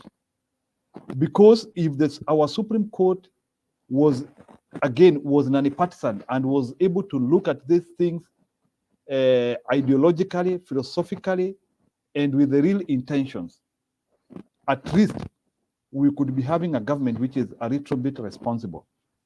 Drought. You see, all what you are seeing happening now is what we call spark response, where somebody is responding because he has no answer to something. Ni kama ile wakati moto imeripuka, nyumba inachomeka, unaanzianga kuona kila mtu anatoka na ndoo from wherever. By the time these people get organized, na waanzie kusema, hey, we need to call the water buzzer, sababu hii maji ya ndoo iwezi tosha. nyumba ishachomeka yote. So all the activities unaona hata zikikuwa broadcasted on the TV, they are disconnected action plan which cannot take us from this hunger for eternity. Because the solutions which we are looking for, they are very temporary. Yes, temporary solutions are good, but we need a robust issue. This idea of every time kamvua kakikosa kadogo hivi chakula, si ati chakula Kenya haiko. Leo umesikia vizuri sana, kuna mahindi Tana River. Watu wa Nyandarua walisema wako na mamboga, wako na nini. So already Kenya has food. So I would say that the problem which we have in Kenya is simple, logistics. How to redistribute our things in the country. Hiyo ndio ile imekuwa issue. So the idea is that haimaanishi sababu hakuna chakula Turkana, Mturkana haezi pata chakula, hapana. Haimaanishi sababu hakuna chakula West Pokot, mtu wa West Pokot haezi kula. We can, najua kuna samaki mingi Kisumu hata saa hii. We can take them here, but remember, fish farmers, maize farmers, they do not have cash to transport this food. We are having so many bottlenecks in business to even make this. Hawa watu tu wanategemea mabrokers wale wananunua vitu hapo. So the government and some of the things do not require camera to solve. I think the Ministry of Agriculture has a master plan of how they can take produce from our farmers. So I don't know the reason why they don't have a good master plan. Ati lazima ati mahindi ikae West Pokot until atitafikisha 6,000, sababu ati saa hii mahindi inanunuliwa 5,000 saa hii, and they cannot be able to get that maize. They have been unable to negotiate with the farmer. So Bernard, ukiangalia all this knee-jerk reaction which our government is having, they have a lot of things to do. And let me tell you, very soon we are now going to advance to other problems. Forget about hunger. Hunger will go away once mvua imenyesha, and we have hunger will go away. Now the problem which we are now going to have is this problem is going to mutate into other issues. Remember now, there will be a lot of money which will be invested in hunger mitigation, agriculture, and so many other things. So the government should now be laying structures of how they will be increasing accountability to people, and how they will make sure that those resources will be utilized well. Those are now the structures which they should be laying down. And also, as we go down, they also need to reach to a level whereby our government can be able to solve these problems once and for all. Yes, we had an election 2 months ago, and now we are having these problems which look too big, but they do not seem to have a sustainable solution to all these problems. My call to this government is that they can be helped if they humble themselves. But ile shida hiko wako na kiburi mingi sana, and until they learn to understand that you cannot push a country in a section, there is a way in which you can have a gridlock and you take the country forward, they will not be able to do much. So that is the problem which they're having. It's not that we cannot have solidarity and we solve this problem, but Kenyans are injured, Kenyans are angered. The same Kenyan unamwambia changa fanya hivi is the same Kenyan ukumpea justice, electoral justice. And remember, countries are made by the electoral justice. If Kenya has to move forward into democracy and having right leadership and right principles, it will be all about uchaguzi. Hii story, even hata story ya kusema we want Kenya to move from a poor income to middle income, it will be all about uchaguzi. If we cannot deliver a credible election, forget about Kenya becoming a mid-income country. We will collapse midway, because cheating is cheating. And if you can cheat in elections, you can cheat everywhere. So election is a test of anything good you are going to do. And if you cannot handle your elections well, forget anything else you are doing as a country. And I can say, if Kenyans want their country safe, sit down, come up with good election laws. That one will make sure that you are having leaders who can safeguard your interests and your principles.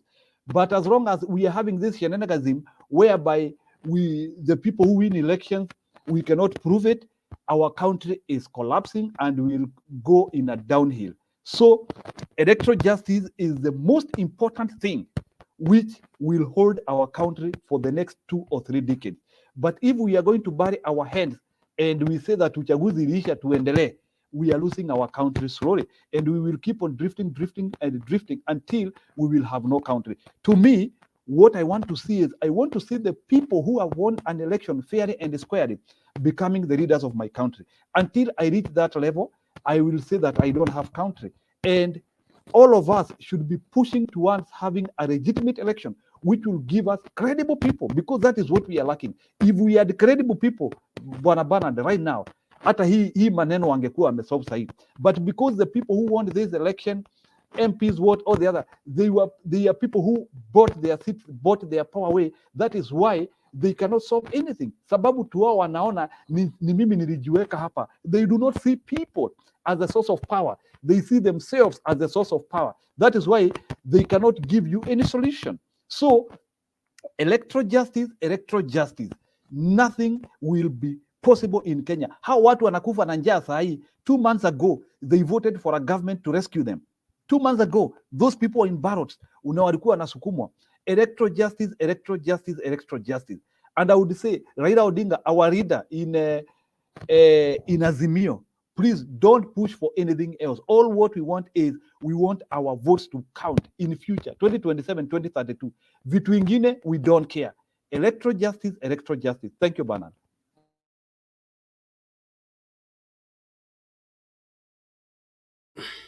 Okay, asante Kenyan all the time. We appreciate that. Na njia ambayo lazima itumike kuhakikisha kwamba Kenya kama nchi inaokolewa, na nchi inategemea systems ambazo zimewekwa ili zifanye kazi. Wakati tunahujumu hizo systems, tunabomoa hizo institutions, bas tunakaribisha anarchy in the country, and that is not a way that any government should function using. This also the aspect of the DPP withdrawing cases and now coming up with flimsy claims is also something that is Kenya Kwanza seems not to be keen on, in terms of being serious about establishment of the justice system, in ensuring that the judiciary delivers the justice that Kenyans go there to seek. We seem to have a twisted way where they want them to have their way in terms of frustrating the justice that needs to be delivered in the to the Kenyan who deserves it. So before Angira comes in, let's just listen out to this. One quick one. Just listen out to this, just in case somebody thinks we are cooking up things.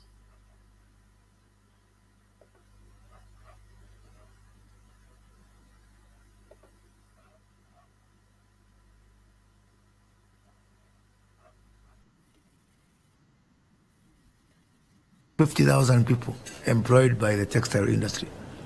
Bangladesh has got 5 million people working in that industry. And it is our intention to actually equal, if not be better than Bangladesh. And we will do that. And grow the jobs to, if not 5 million, 6 million. That is my challenge to the textile industry. And it is doable. We are going to do it. We can do it. In my opinion, these things have been neglected for a long time. Because that is bad news and good news. It's bad news because we have lost the opportunity.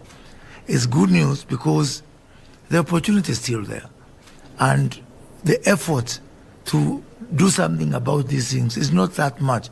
It's just that they have not been done, so it appears like it is impossible. As I've discussed with you, for us to succeed, we also have to fix the value.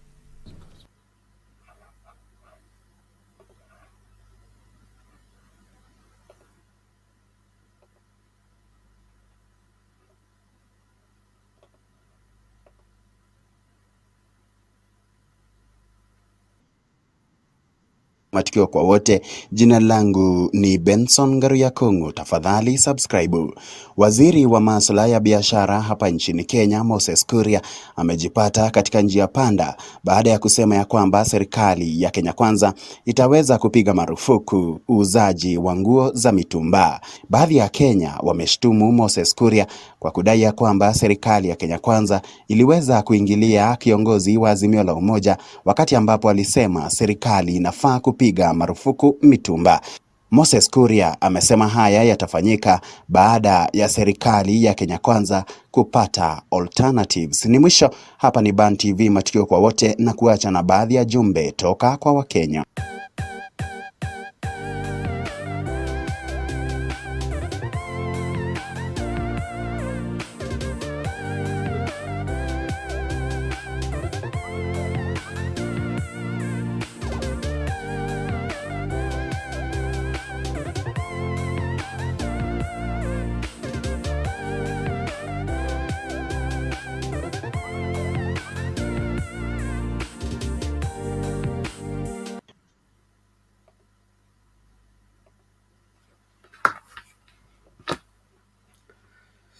Okay, thank you Kenyans, thank you everyone for staying tuned. Let's get to Wangira first. Alex, I know you are here with your gun. Keep it cool first.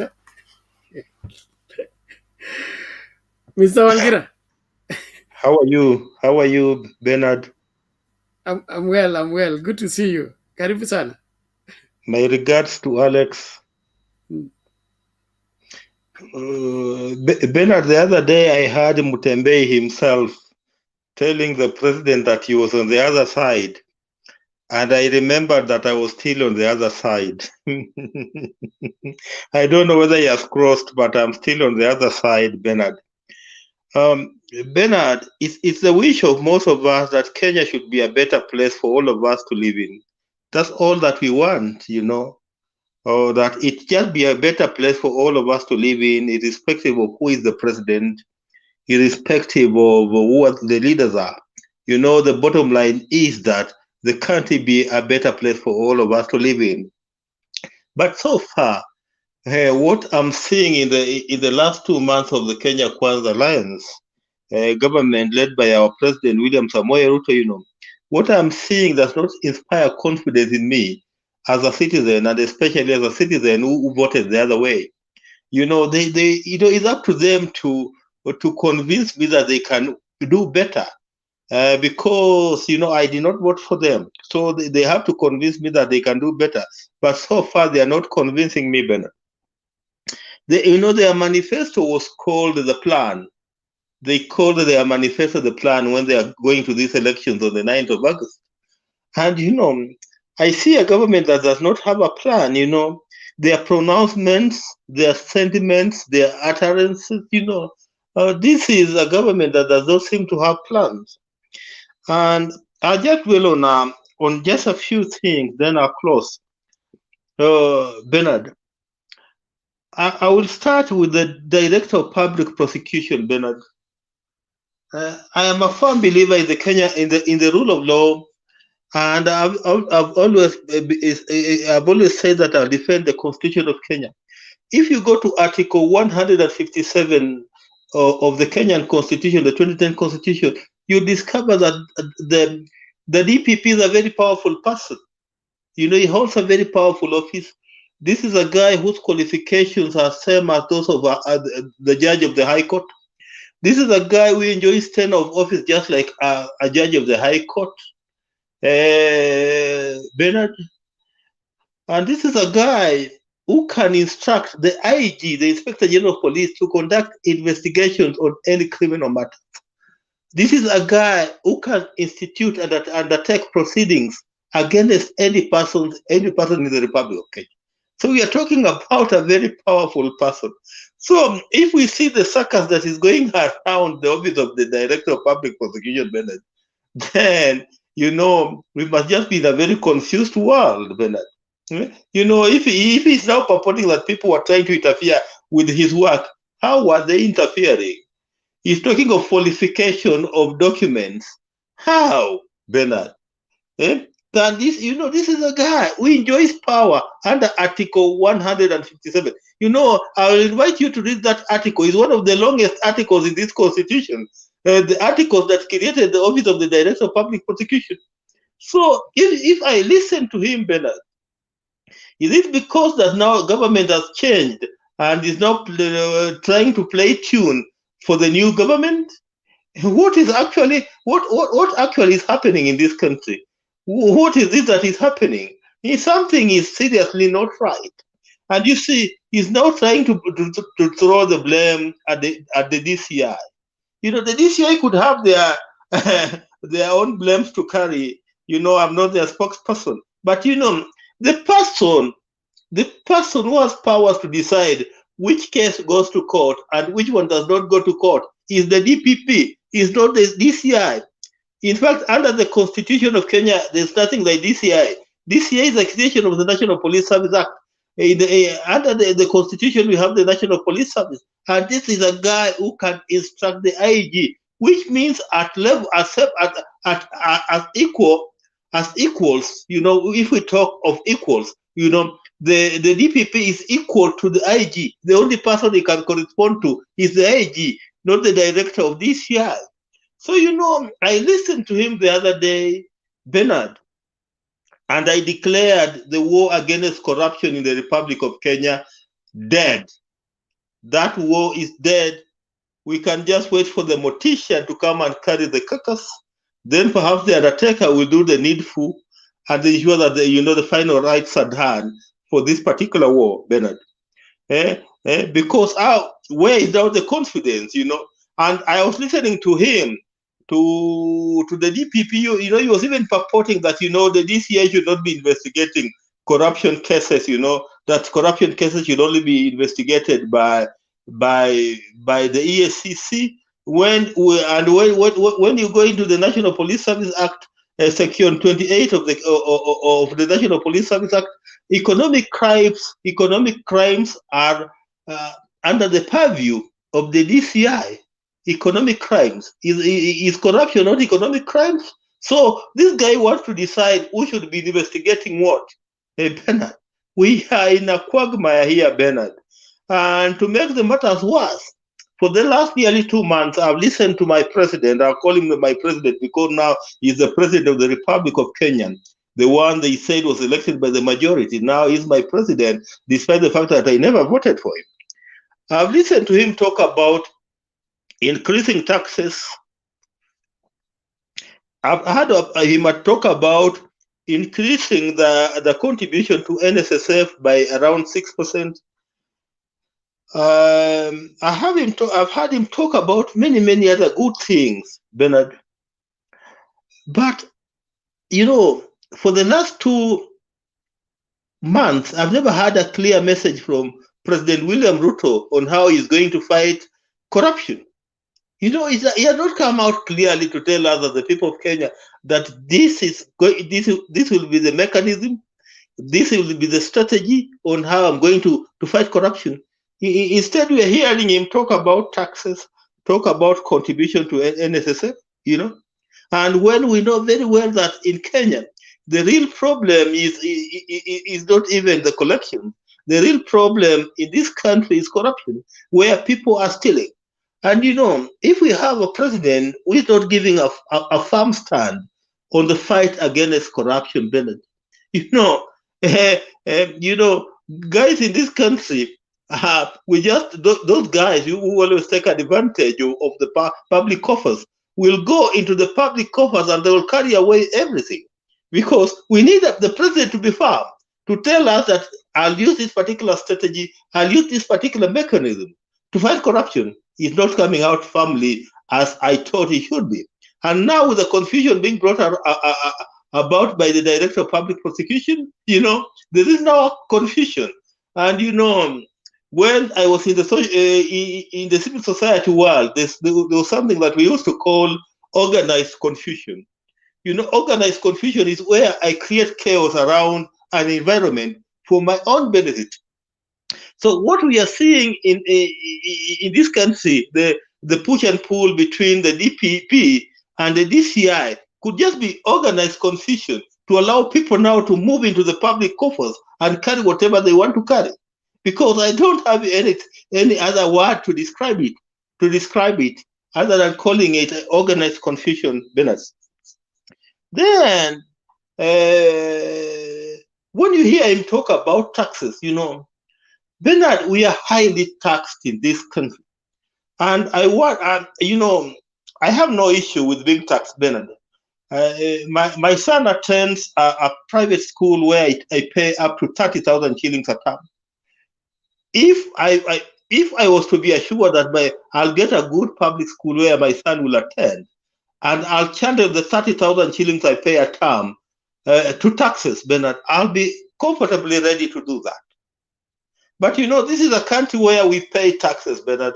But when you want service, what we call the real service in the real public service, you don't see it, Bernard. You have heard stories around Mama Lucy Hospital. It was on news today. What happens there, Bernard? So what you want to milk me? You want to milk me until I die, like the story of milking a cow until it dies. When you are not feeding me, because the only way you can feed me is to ensure that the taxes I pay are utilized for my common good. I don't see any common good, Bernard, in this country. If you go to a hospital today, if you get sick today, Bernard, and you move to a hospital today, you'll either end up buying drugs by yourself, or you might even end up be forced to move to a private hospital, because the services being offered in most of these public hospitals, are below par. So this is a guy who wants to milk us until we die, and he's not telling us what is going to feed us on, Bernard. So this is a very unfortunate scenario, especially for a team that came into power on what they called the plan. I thought that they really had the plan, but I don't seem to be seeing that plan. And perhaps this is the problem of, coming to power on the platform of lies and falsehood. You promise many things, people heaven, you promise people manna. And when you become president of the republic, then you discover that the hard, like the way we say it here in Kenya, kwamba the earth is becoming hard. Now the president must have discovered that the earth is now becoming hard. Things are not very easy as he thought that they are going to be. Bernard, when people talk to free education, I no longer hear about it, Bernard. I only hear about taxation, and I only hear about NSSF. So what is his way forward for this country? I don't seem to see it. And I don't see him inspiring hope and confidence into me, in me as a citizen of this country. I want to have that hope. I want to have that confidence that every time I wake up, there will be public service, public service delivery to me, which, the hope, the confidence that I seem not to see, Bernard. So it is unfortunate that things are not working the way we want them to work. I hope that perhaps he'll change tack, Bernard, and perhaps he'll start doing things better as we move forward. Let me just leave it at that and allow somebody else to come in. Thank you very much. Asante sana Bwana Wangira kwa mchango wako, maoni yako. Tunashukuru kwa kuelimisha Wakenya, na inaonekana serikali tulionayo ni bado wanadai ni wachanga. Ni kama ile ombi ambalo Suleimani aliomba, akasema mimi ni mtoto na watu wale ambao umenipatia kuongoza ni wengi na wakubwa. Bernard, I just forgot one thing. I didn't say something. I didn't say a word about Mtumba. Let me just say one word about Mtumba. Bernard, it's very unfortunate. We should not be opposing things for the sake of, we should not. And that is the tragedy with this country, that for political convenience we end up opposing everything, even what is supposed to serve us right, Bernard. Just 3 months ago, Raila Odinga came up with the same idea, and he said that and he told Kenyans that we should have a gradual phase out of Mtumba as we now introduce our own textile industry. And you remember what these guys did, including Moses Kuria himself? They moved into Gikomba the next day, and they were inciting people in Gikomba. So what is this new thing that is telling us today about burning Mitumba? What is new? Has he fallen in this country from Mars today to discover that we need to gradually phase out Mitumba for the good sake of our textile industry? It's very, very unfortunate, Bernard, on some of the things I'm seeing happening here. Now Kenya Kwanza seems to be implementing what was Raila Odinga's manifesto, because the phasing out of Mitumba gradually was a Raila Odinga's idea. Now, they have now forgotten about their own manifesto, and they are now going into implementing what Raila Odinga proposed. So that's the tragedy of this country, of the tragedy of opposing everything for the sake of opposing. There's what we call disagreeing to agree, or agreeing to disagree. We don't seem, as much as we don't think the same, but we can reach a middle ground. But unfortunately, in this country, politicians don't want to reach a middle ground. They want to drag somebody down the way they drag Raila Odinga down, and eventually, and immediately they discover that a person is down the way Raila Odinga is down now. They run away with his idea, the way Moses Kuria is now running away with Raila Odinga Bitumba idea. If it was an intellectual property today, if the phasing out of Bitumba was an intellectual property today, perhaps Raila Odinga could be in court tomorrow suing Moses Kuria for having encroached into its area. That's very, very unfortunate. Let me just leave it at that. Thank you.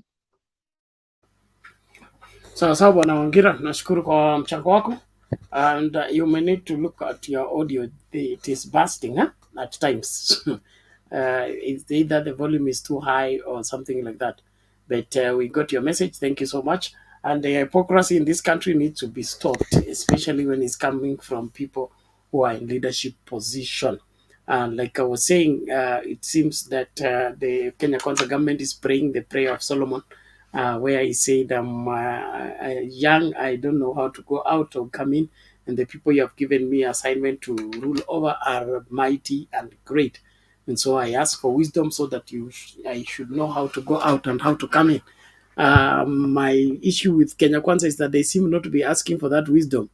They are busy guessing their way into one issue after another, which, in my opinion, it is messing up more other than easing the pain and the suffering of the Kenyan people.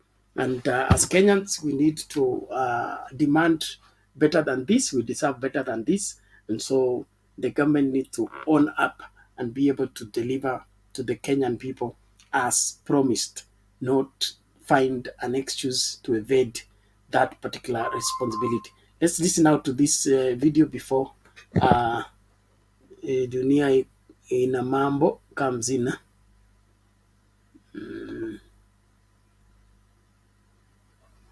Okay, one moment.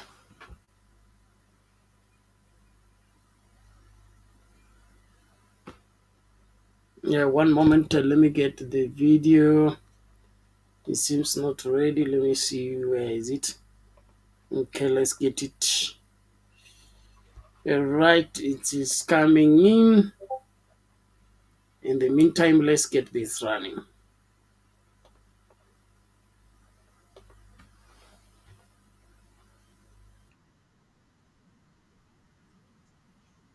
Triumphant Bible Media inakuletea Escape the Era of Error. The era of error. The era of error. Escape the era of error. It may sound like tongue twister.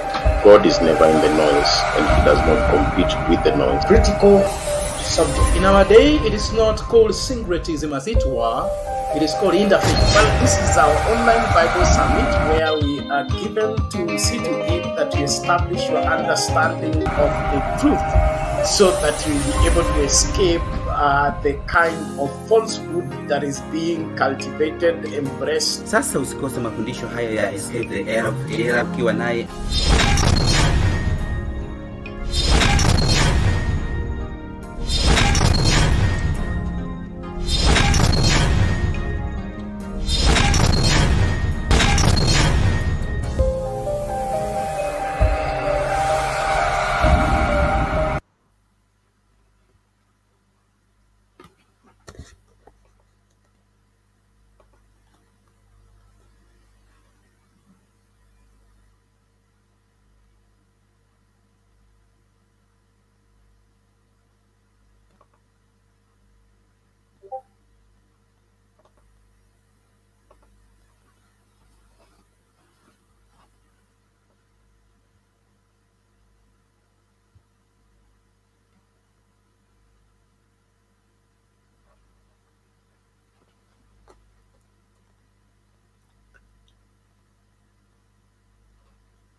milioni 350 kuwawezesha wafugaji kuuza mifugo kwenye kiwanda cha nyama cha Kenya Meat Commission ili kuwapunguzia hasara wanayopata kutokana na ukame. Waziri wa Kilimo Mithika Linturi ametangaza hayo alipozuru kaunti ya Kajiado ambapo zaidi ya mifugo 290,000 wamefariki kutokana na baa la njaa, huku takriban milioni 1 wakiwa kwenye hatari ya kuangamia, kama anavyotueleza mwanahabari wetu Brenda Wanga. Harakati za kuuza mifugo wanaoelekea kufa katika kaunti ya Kajiado zimechacha. Wafugaji wamewaleta mifugo wao katika soko la Isinya wakiwa na matumaini kuwa watapata pesa. Lakini hali katika soko hii inawavunja moyo. Wanunuzi ni wachache mno, lakini yasiyoweza kufichika ni athari ya kiangazi baada ya mvua kukosa kunyesha kwa misimu minne sasa. Pembeni mwa soko hili la Isinya, mizoga imetapakaa hadi upeo wa macho. Ni mizoga ya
hapo njia nguo ziko huku.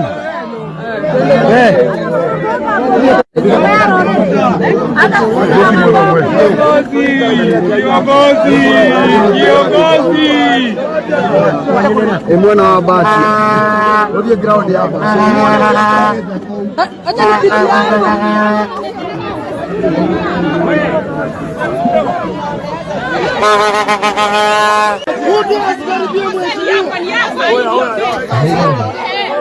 Ni kando.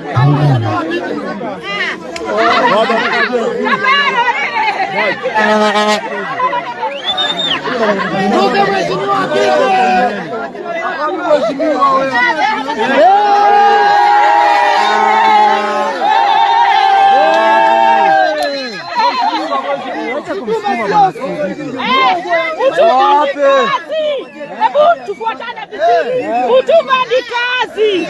Tumba si nguo ya maiti.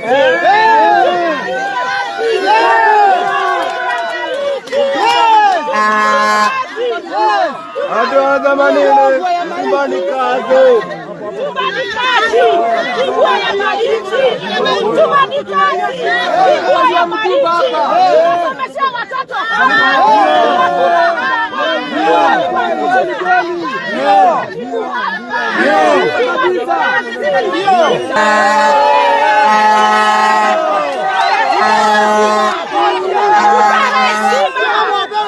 Wamama wapewe heshima.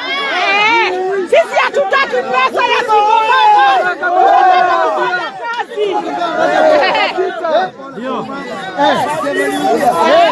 Tunataka batia. Simpei pesa ya bure.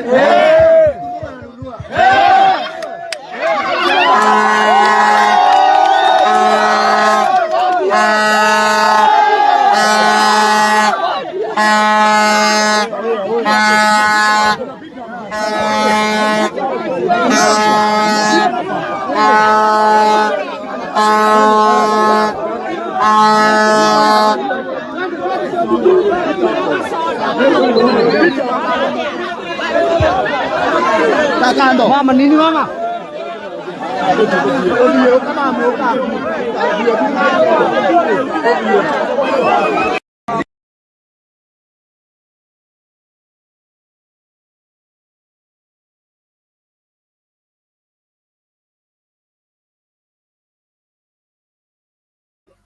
Okay, that is Moses Kuria in Kikomba to prove that Baba's point was not a point. And now he's changed tone. He wants Kenyans to buy into his new dream of thinking that he can create more jobs by reviving the textile industry. How people become wherever trickster when it comes to pursuit for leadership until they cannot tell Kenyans what is true when it is obvious that that needs to happen. Then there's another story that coming in later about Trans-Nzoia farmers refusing to sell maize. Sijui jitaenda vipi. Mr. Wangira, you can come in. Dunia iko na mambo I think has dropped out. I heard I watched that story. I think it was on Citizen. I think of farmers in Trans-Nzoia saying that they have a lot of maize in their store, so they were even wondering why are they saying that there's no food when they have a lot of food, and that takes me to the point of my the previous contributor. I think it was Kenywa, who said that it's all about logistics, and Bernard, we seem to be poor planners as Africans.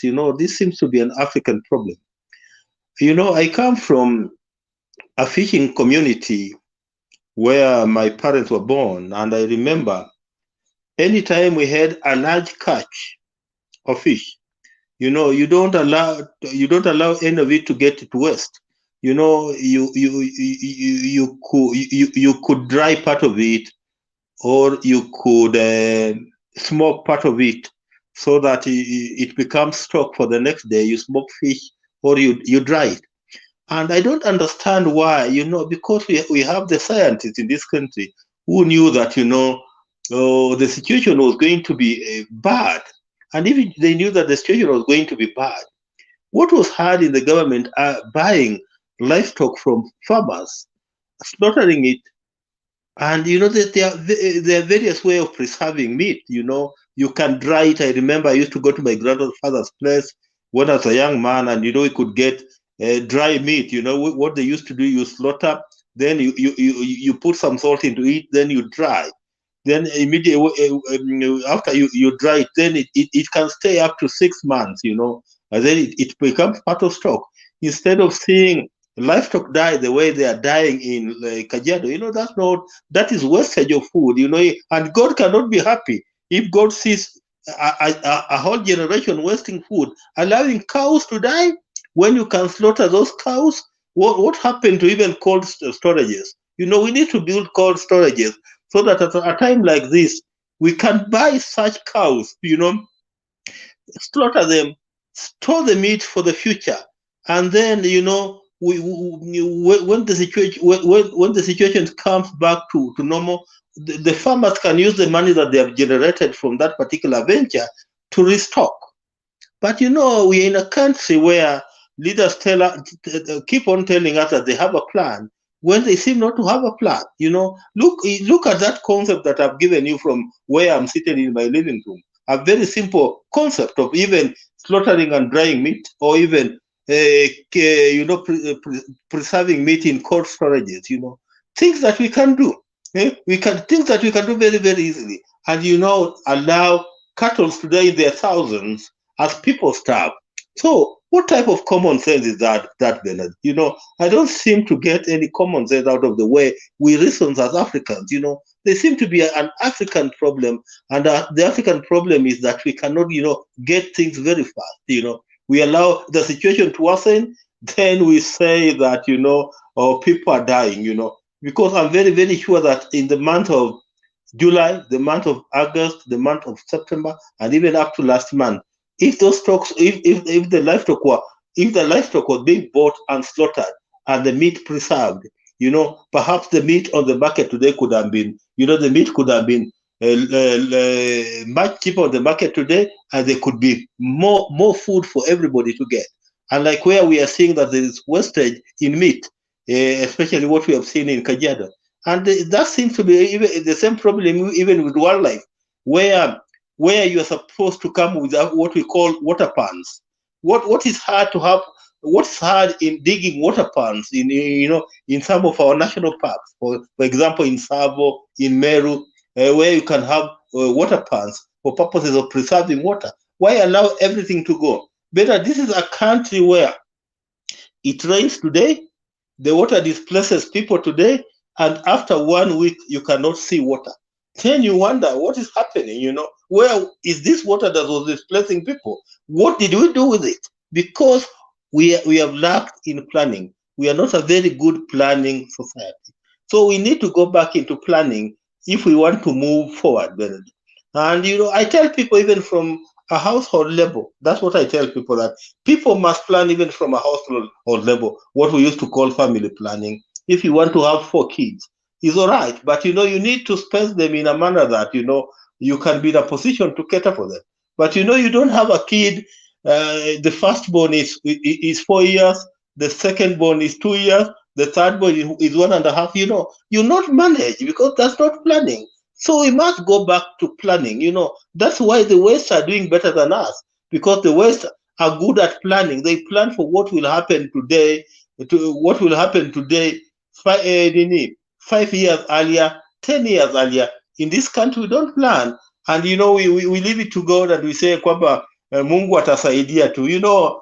God gave us common sense. And, if God gave us common sense, it's not about God's ideating. We are supposed to use the common sense God gave us to make things work. Mr. Wagira, we have a whole ministry for planning and national development. What is the use of that ministry if it's not planning? That's the unfortunate part in this country, that we have ministries, we have government departments, we have ministries, that don't seem to be doing anything. Because if I was the president of the Republic of Kenya, I'll be firing some of these people today. Because where were they? They could have foreseen that we are going to have a problem. The other time President Kenyatta revived the KMC. And with a revived KMC, what was hard in buying most of this stock and slaughtering them and ensuring that you preserve most of this meat, instead of this meat going into West, the way we are thinking it going into West? It's so unfortunate, Bernard, so unfortunate. Today we are buying meat, if you want to eat good meat, is around 600 shillings a kilo. Today, perhaps we could have been buying meat at around 350 shillings a kilo or 400 shillings a kilo. But because we have allowed the meat to go to West in Kajiado, that's why the cost of meat is going up. And it's because of a society that does not plan. In the West, food is cheap because people plan. Here, food is becoming more expensive because we don't plan. For example, in Nyandarua, one time you hear that carrots are rotting in the farms, cabbages are rotting. The next day you'll hear that there's nothing. Where is planning? Why should we allow carrots to rot? Why should we allow cabbages to rot? Why should we allow potatoes to rot? There's a means in which we can preserve them for future use. But in this country, we don't believe in planning, Bernard. We don't believe. I know people even at a personal household who don't believe in planning. They wait up to the last minute. Your wife is pregnant, and you know that after 9 months, she needs to go and deliver, and you don't even save a shilling, and you wait for the last minute to start disturbing people, your relatives, your brothers, your sisters, telling them, my wife is delivering tomorrow. I don't have something, can you give me something on my M-Pesa? That is a bad mentality that we need to run away from, Bernard, as a people and as a republic. Let me just leave it as that. Thank you, Mr. Wangira, for that giving, and we hope for the best. But the situation is not promising. Na kuna mtu hapa anapeana challenge anapeana challenge fulani hapa, sijui kama nitarespond kabla ya Alex. Robert Male anasema, let me ask Bernard to reply on how has Ruto mocked God or read about Ahab and his wife Jezebel and many Baal and Asherah prophets. Hey, very, very, very strong sentiments. Every indication shows that William Ruto is not genuine in his dealing with the church. That's part of mockery. Using the church as an instrument for political gain without necessarily respecting the church, respecting the preachers and the values and the stance of God. It's part and parcel of mockery. Yeah, because you can tell the difference between when Baba goes to church and when Ruto goes to church. Right now, William Ruto feels a sense of entitlement when he gets to church. He can even interrupt the church service because he has to speak. He has invested in the church. He thinks he has bought the church, and so the church owes him something. So when he gets in the church, he needs to interrupt everything and be able to address the people even before the preacher finishes. That is bad news. And so from where I stand, William Ruto does not mean well for the church, and he's just using them for political gain, and eventually he may end up being the greatest enemy of the church. Not many years from now, not many days from now, his true colors are coming out very fast, and soon the church, especially in Kenya, is going to stand against him and fight him tooth and nail. I'm not a prophet, I'm not a son of one, but I see something when it's wrong. Thank you. Alex, take it. Yeah, the one who's giving us a challenge, I also give him a challenge. Mudavadi has been a minister for many, many years. Na kila wakati akuwa minister anaapishwa anachukua Biblia anaweka juu. Why is it that this time around wakati alikuwa anaapishwa for a position that does not exist, for an office that he doesn't know where it is, anapeleka uko railways, why didn't he carry the Bible? He refused to carry the Bible because he knows very well that he was different. The Quakers are the most ultra-conservative kind of religion, denomination. And if you go back to the history of the Quakers, they are very honest when it comes to 1 or 2, 3 things. Mudavadi is really feeling the heat from the fellow Quakers. And you can see the silence of Mudavadi is appalling. During the campaign, he was the chief economic advisor of these people, except for the guy called David Ndii. The only person that brought sobriety to their podium with a podium ethos, not pathos, was Mudavadi. But why does he go all of a sudden silent? And the moment he doesn't even appear to be going to this kind of masqueradation in these church interdenominational meetings, why is Mudavadi staying away? Because he sees the danger of religionalizing our politics, because that is how radicalization starts. Because you lie to poor people. You see, you make us start believing to what these people like Nietzsche, a philosopher, used to say, that religion is the opium of the poor. Now you start making us even start believing that. Because the people are being lied to openly are the poor people. So you start to make it even look even more credible that religion is the opium of the poor, which is not actually the same. Religion is for everybody. We all need God in one way or the other.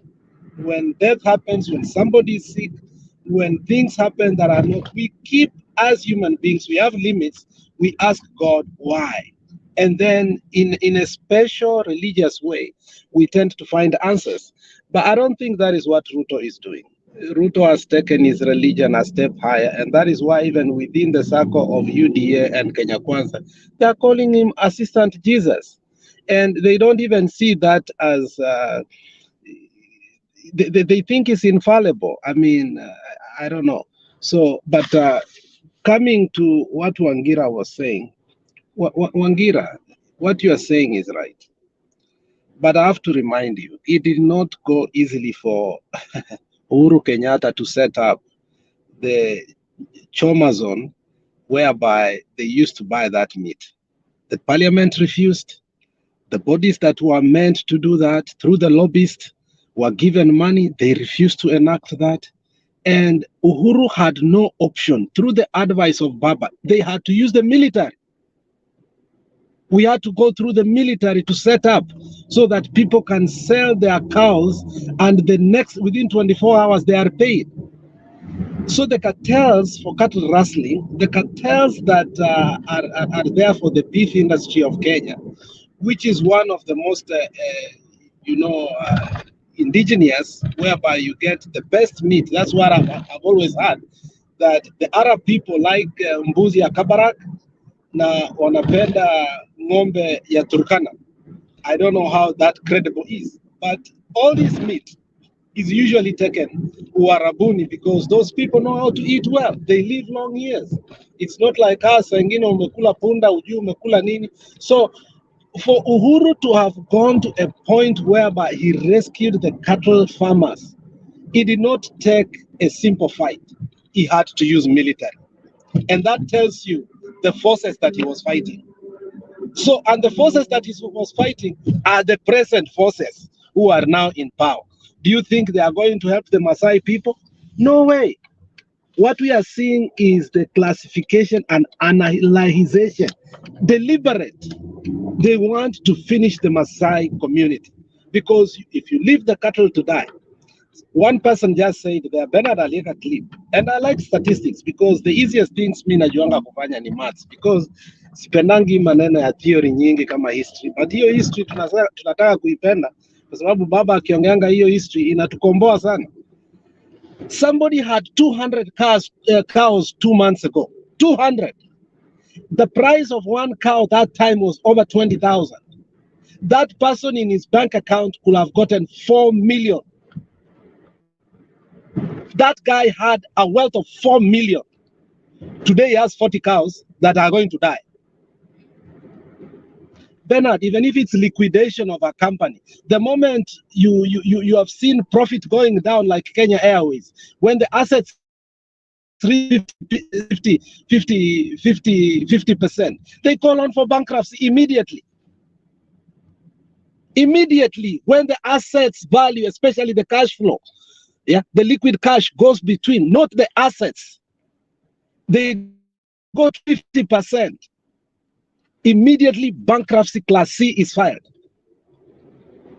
Now, somebody had 200 cows, and this is a medium Maasai. And you know, there are Maasais who keep their cows until they get to 1,000. Then wanakuja Nairobi, wanauza yote, wanaoa bibi kidogo, wanakaa kidogo, alafu wanarudi nyumbani. So you can imagine there is somebody who has lost 1,000 cows. This is killing an economy of some people. And that is why tunapiga kelele, tunasema it is a deliberate move. The moment you came in, you attacked the agriculture department. The person that was there, Kiunjuri, was your person. We tried to remove him more than 5 years. He messed up that department. By the time Munya came, he had to do corrective measures, not to implement his policies. We were to do corrective measures for months and months, Bernard. From sugar, which was found to have mercury, from unga ambayo sijui ilikuwa inametoka wapi. I mean, so much had been done with. If Kiunjuri was to be chosen to be a CS this time, and you asked him is what, Kiunjuri could have told you 20 billion. Angewashtua. Kiunjuri could have told you is what is 20 billion. Because he literally carried the Ministry of Agriculture on his hand. And he used to do what the DP wanted. Because the DP previously was in that ministry. He knew how much money is in that ministry. So I think Uhuru tried his best to fight the people that were within Jubilee to a moment that he was forced even to put Nairobi in a military situation. Some departments to militarize them because the forces of these lobbyists and cartel are too powerful, Bernard. We need to do a documentary about who are the cartels. How do they become powerful? Because that name cartel, sometimes we take it for granted. Because kama cartel inashinda president, baka analeta military meat industry, it tells you that these people are very powerful. People are back again. Because hawa watu sasa ndio wali-sponsor huyu mtu, they must benefit. So Wangira, what Uhuru did was through thorax. Alitumia kifua because alipenda wananchi. You cannot lead a people you do not love. If you love the people, you can use any necessary means kuwakomboa. And that's why our president, our former president, though we did not like him, though we never voted for him 3 times, but at some point he became the president of the Republic of Kenya. He was no longer a president of Jubilee. By the time he retired, he was more popular in a region that nobody has ever voted him. You can imagine. So what we are saying is, Wangira, it did not come without a fight. So don't expect these people to start saying cold storage. They start saying, you know, those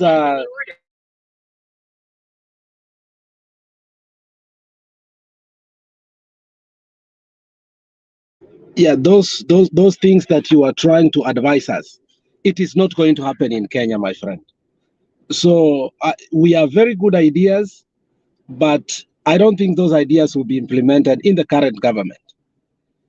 The only hope that we have is, Baba said, we have a solution and we will do what it takes to reclaim our victory. I don't know how that will happen, but when I look at our country, every feature of a revolution, Kenya is ripe for a revolution. And I don't call for a revolution, but I think Ruto keeps on joking with the humanity and the lives of people. We have reached whereby we have invested way too much. Kama sahi umesema, you take your child to a private school and you use an extra 30,000 because our public school are depleted in every manner. So you can imagine the kind of investment you have had, and then we say we are going to a revolution. Sometimes you think and ask yourself, is this the best solution? But I think Ruto is forcing us to it because most Kenyans are middle class.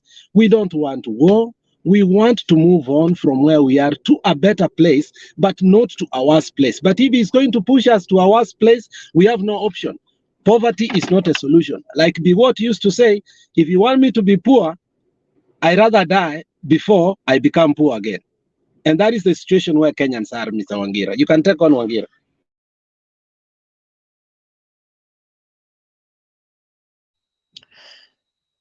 Oh, Bernard has come, eh?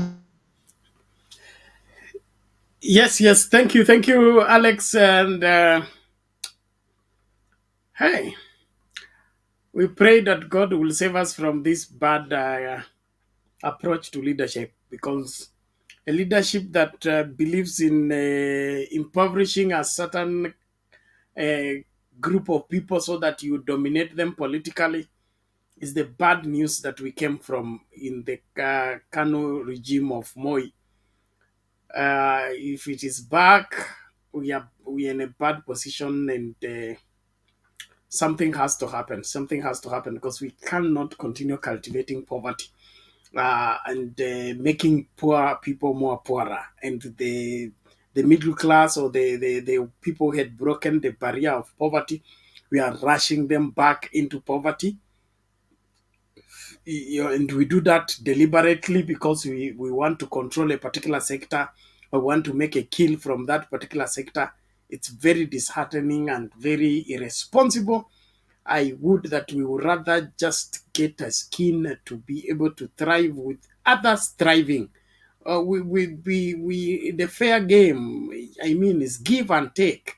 Why should you stifle other people so that you remain to control the market and be able to make a kill from others? It is bad. It's bad, and we all need to condemn this. And if there is any Kenyan anywhere who thinks that it is okay to deprive people of their rights and mess up their economy, I don't think so. Because the poverty of the Ma people and the poverty of certain regions means the poverty of the country.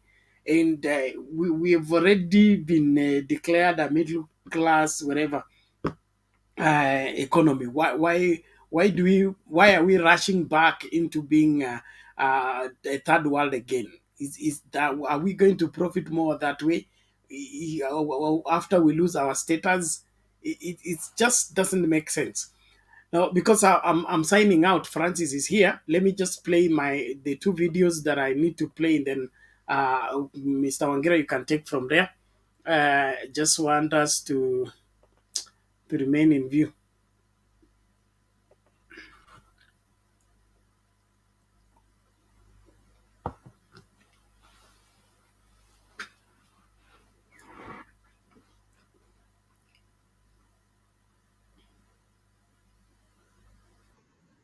chakula katika kaunti ya Trans Nzoia ni msimu wa mavuno.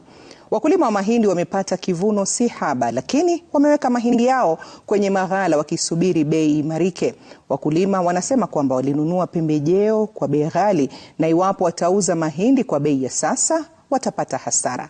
Mwanahabari wetu Collins Shitiabai ana taarifa hiyo kwa upana. Ni msimu wa mavuno unapofika katika kaunti ya Trans Nzoia, kinyume na maeneo mengine yanayokabiliwa na baa la njaa. Hii ndiyo shughuli za kila siku mashambani. Shughuli yenyewe inatarajiwa kukamilika mwezi ujao. Simon Ayabei ni mkulima wa shamba ekari 10. Anasema alitarajia kuvuna pantosha, lakini bei ya pembejeo ilimpiga chenga.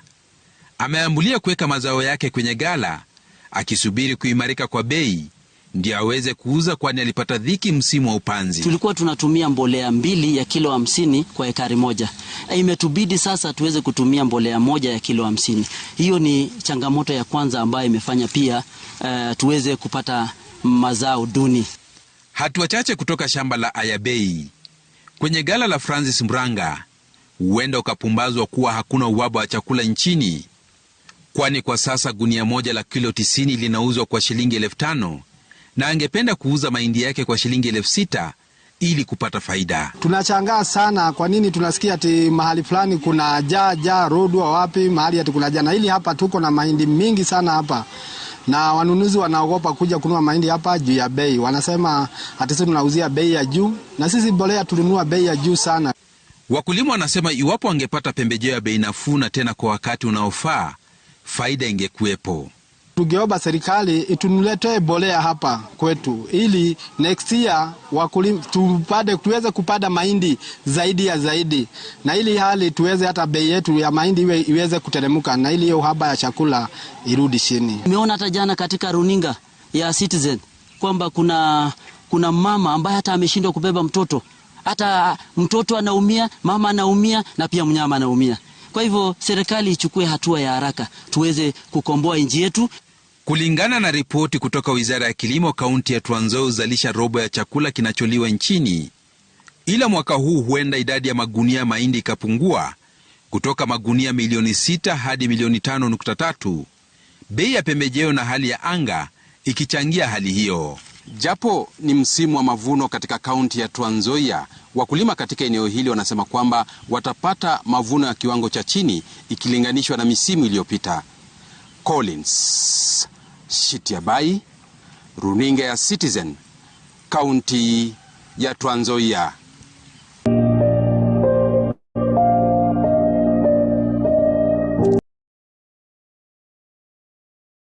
Itakazotumika kuwasaidia Wakenya wanaokumbwa na baa la njaa katika kaunti tofauti. Akizungumza alipotajwa kama mlezi wa shirika la Msalaba Mwekundu, Rais William Ruto alisema kwamba serikali na washirika wengine wanatarajia kuchangisha shilingi bilioni 10 kuwasaidia waathiriwa wa ukame. Mwanahabari wetu Emily Chebet ana taarifa hiyo kwa kina. Rais William Ruto amesema tayari kaunti 10 zilizoathirika zaidi na kiangazi na baa la njaa zimepokea chakula cha msaada chenye thamani ya shilingi bilioni 3.2, na hii leo serikali imeongeza shilingi bilioni 2 zaidi. We have agreed this morning with the management of Red Cross that they will specifically work with us in Turkana County and all the other marginal counties in making sure that no corner of any county is left behind. Rais Ruto amewataka viongozi katika kaunti mbalimbali kushirikiana na serikali pamoja na mashirika yasiyokuwa ya serikali na yale ya kibinafsi ili waweze kutambua maeneo yaliyoathirika zaidi. Pia ameahidi ununuzi wa chakula kutoka baadhi ya kaunti ambazo zina chakula cha kutosha kiasi cha kuharibika shambani. KEPSA and Kenya Association of Manufacturers, those two organizations have already pledged 340 million shillings that will be given again to Red Cross to assist in purchases of food, especially in areas where we have sufficient food stocks. Shirika la wanyamapori pia litapokea shilingi milioni 200, pesa zitakazosaidia wanyamapori ambao wameendelea kufa kutokana na ukosefu wa maji na lishe. Kulingana na Rais Ruto, serikali ina mpango wa kuwapa chakula watoto wa shule katika baadhi ya maeneo yaliyoathirika. Wakati hayo yakijiri, waumini wa Kiislamu katika msikiti wa Jamia hapa jijini Nairobi wametoa shilingi milioni 4 zitakazotumiwa kusaidia Wakenya katika maeneo kame. Akipokea msaada huo, katibu mkuu katika shirika la Msalaba Mwekundu Dr. Asha Mohamed amesema pesa hizo zitasaidia haswa katika kurekebisha mabomba ya maji. We started our appeal as Jamia to enable ordinary members of the community who I must say are really touched by the plight of our fellow countrymen facing the biting drought. We'll, in the next coming weeks, extend our appeal by reaching out to various corporates and individuals to support our initiative. There are many water facilities in this country that have broken down for one reason or another, and all it requires is some support to rehabilitate it and to make it functional and for it to continue to serve, thousands and millions of people. So it's one area we really want to commend Jamia for actually choosing this. As Kenya Red Cross, we will always be transparent in whatever we receive. We will always utilize for the intended purpose, and we will come back to those who have given us their support and tell them this is what has happened with your money. Emily Chebet, Runinga ya Citizen.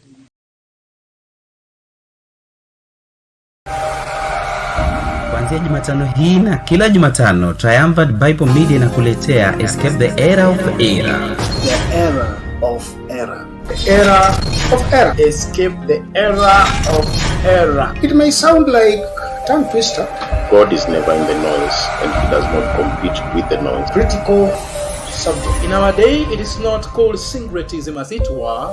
It is called interfaith. Well, this is our online Bible summit where we are given to see to it that you establish your understanding of the truth so that you will be able to escape the kind of falsehood that is being cultivated, embraced. Sasa usikose mafundisho haya ya Escape the Era of Error ukiwa naye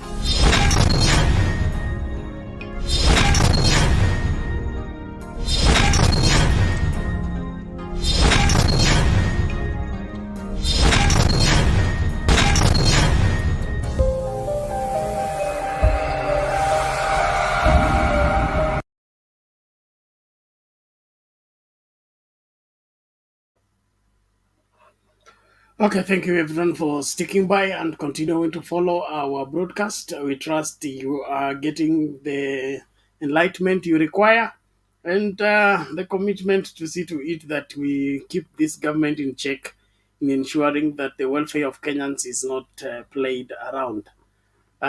Just before France comes in, the Deputy President Kashagwa was on record. Says all they need to mitigate the famine situation is 2 billion, and they began a fundraise.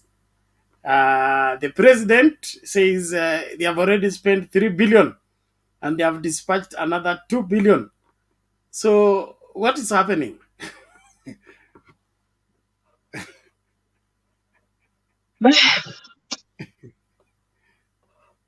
Leonard,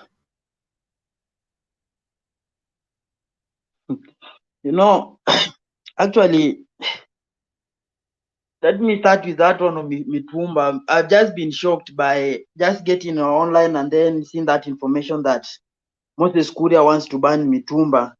You remember when Raila said that Mtumba ni nguo za maiti because a normal person cannot sell his clothes yenye anavaa unless ni mtu amekufa alafu hizo nguo zinachukuliwa zinafuliwa tunaletewa huko. You remember how much they went old in panties and other kind of clothes in Mudhuru and other areas to show how that Raila was against the poor people. They tried to blackmail him, to call him names that he's a son of a vice president. He doesn't understand. He doesn't do this and this. So I'm wondering, where did Moses Kuria get that information from now that Mtumba is bad?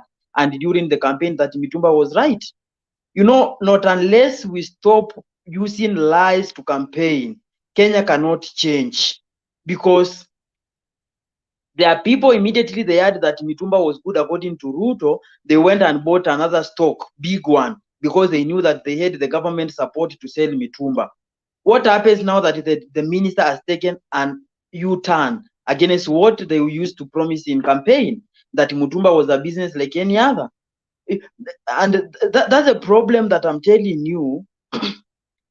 Ruto right now is more scared of being a one-term president than even accomplishing the promises. The scariest thing that scares Ruto is seeing him serving 5 years. It's not even failure to accomplish the promises, because he knows very well whatever he said, that almost 95% is look unachievable. It is unachievable. Actually, it is almost infinity that the president, the only thing the president can achieve is keeping the country safe with dying citizens by using of police and military. That one, he can keep it. But any other promise that he made, I really doubt it, because it seems that he's taking overturn. Even today, I've heard Gachagua saying the largest beneficiary of Asla Fund will be the private sector, not the border or the mamamboga that they were being told there at, oh, you know, you are the people that this government will be part of you. To me, I understood the statement of William Ruto in two ways. One, serikali itakuwa mamamboga, it was either to be constituted by the people who are of the low class, or it could be the government constituted of elites, but more specifically focused on helping the poor people. But right now, it is none of above. It is neither constituted by the low class people, nor it is neither serving the low people in society. Therefore, it loses both the meaning. So, and we are waiting under the things, the way they are moving, people are getting enlightened. Their emotional supporters are also getting enlightened, understanding that the work of the government is to lower the cost of living, is to make a good kind of living, is to ensure that a country is governable and so forth. And if it does not keep a country governable, or a country that its citizens are well constituted, therefore it has no mandate or any justification of it to stay there. And I asked a very simple question. You have to choose. Should 50 million Kenyans live, or one person live? Whichever is less costly and easier is the route that we shall follow. Either the 50 million Kenyans will live and go to another country, or the one person will live and go to another country. Whichever will be less costly and more effective is the route that we shall follow. So then when you look at the issue to do with the mitigation of drought condition in Turkana and so forth, Gachagua just opens mouth from nowhere. Yeye anafunguanga tu mdomo, as long as ameongea kitu amefurahisha watu na ameonekana kwamba yuko, yeye anakuanga tu anaishi kwamba yeye ni mzuri, ni anajisi wewe kwamba ni mzuri sana. And that's why he can speak anything as long as the public will cheer up. He doesn't understand that public can sometimes cheer up stupidity, because they look at you and ask you, are you really the second in command in this country? And that's why you see they are speaking on different angles, because when you are saying that we need 2 billion and you have already spent 3 billion and another 2 billion has been pledged, that's a total of 5 billion. So do you want to mean that 3 billion are already misappropriated? Because you said very clearly that 2 billion were needed. We have already spent 5 billion, or we have already spent 3, we have pledged 2. So it means 3, then they're misappropriated. And that is why I'm saying Gachagua and Ruto, it only needs a very, what unites them, what unites Gachagua and Ruto more is that they have common enemy. They have Uhuru as a common enemy, Raila as a common enemy. That's what is keeping them together. But were it not that way, those people could be reading in different pages. So, and then when you look at the issue of livestock and the wildlife, the wildlife have been affected so much to a point that you have had that elephant that has just died, I think in Meru, because of anger-related issues.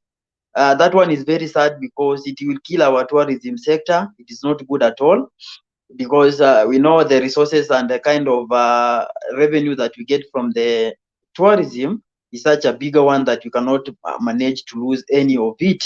And therefore, some of policies and also some of steps should be taken so that at the end of the day, we'll have to save the wildlife that are dying at an alarming rate. Because, you know, wildlife is very simple. You only need to channel water into national parks and just ensure that that area is well protected so that it will not have a competition between the domestic animals and the wildlife animals, and the animals will be able to survive. And when you look at also the things to do with the livestock, at least there are some signs of rains. The signs of rains. I've had some parts of Kenya today that have received some kind of rainfall. That is a good sign, but that one does not mean we need to relax. No, remember that today imenyesha leo, it will take maybe approximately another 5 or 6 days so that those grasses should start uprooting. Then it will take another maybe 2 or 3 weeks so that now the cows and other animals will have enough feeds to feed on. So we need to take steps. You don't need to relax, because that one does not mean therefore that the condition has lessened its severity. Then when you look at the issue of the Kenyan anger against the regime that is currently there, it is really, the people are really being hurted inside. When I talk inside, is that people are being hurted but they are not speaking, and that's why I say that an absence of talk or shouting does not mean that people are well. Anger can possess somebody and remain silent, and that is what Kenyans are going through, because majority of Kenyans were illusionized that life will automatically change to a better one once the president takes over. Now it seems that instead of taking positive trajectory, it is taking negative trajectory, whereby whatever the little you had is becoming useless, and the resources that you had then seems to be losing meaningless at all. So that is why I'm saying they need a small provocation, and then things will just fall apart. But my prayer is that we will find a solution so that we don't suffer internally, both psychologically and physically as a nation. We need at least to live happily as a country. So, and the UDA government should come together, sit down, reason together, and it is not a must they start new projects. Let them continue with the projects that were there so that it would benefit the citizen. Today I've just listened to Alice Waome when he was speaking to Citizen TV about things to do with the drought, irrigation, and so forth. And the madam seems to be promising another new promises. I hope his boss will not get agitated because his boss has monopoly of giving promises, new promises on top of another. So when he's talking like more of somebody who is an opposition rather than somebody who is a minister. Because as a minister, I supposed to hear, we have taken this step A, B, C, D. We have done this A, B, C, D. We are waiting A, B, C, D, so that at the end of the day, we'll combine forces and we shall have a better Kenya. But when he was talking like somebody who is outside the government and giving instruction to government, or trying to put government on toes, whereas it's the part and parcel of it. So we need to hold this Kenya Kwanza government accountable. Musalia Mudavadi, just to summarize up, Musalia Mudavadi knows very well that the way the conditions are, the people that they are dealing with, chances of that government performing is very minimal. So what happens is that he's trying as much as possible to distance himself so that in case of any failure or in case of anything goes wrong, he will not be held accountable. He will be treated like somebody who was part but not a crucial one that could have affected the trajectory on how a country could be faring on. And that is why he has taken a low profile. Because you remember, he was the person who was saying lower food prices. He was the one who was talking about public debts. He was the one who was addressing more of the economic issues in Kenya Kwanza. But as we are standing today, he's nowhere to be seen. He seems to have gone underground. So that one is also to tell you that things that may not be well is only that he doesn't want to come out and to seems that he has fallen out with his boss. But we hope things might work well if they sit down and take the measures that are well and mean well-being for every Kenyan and every citizen of this republic. So Rhoda,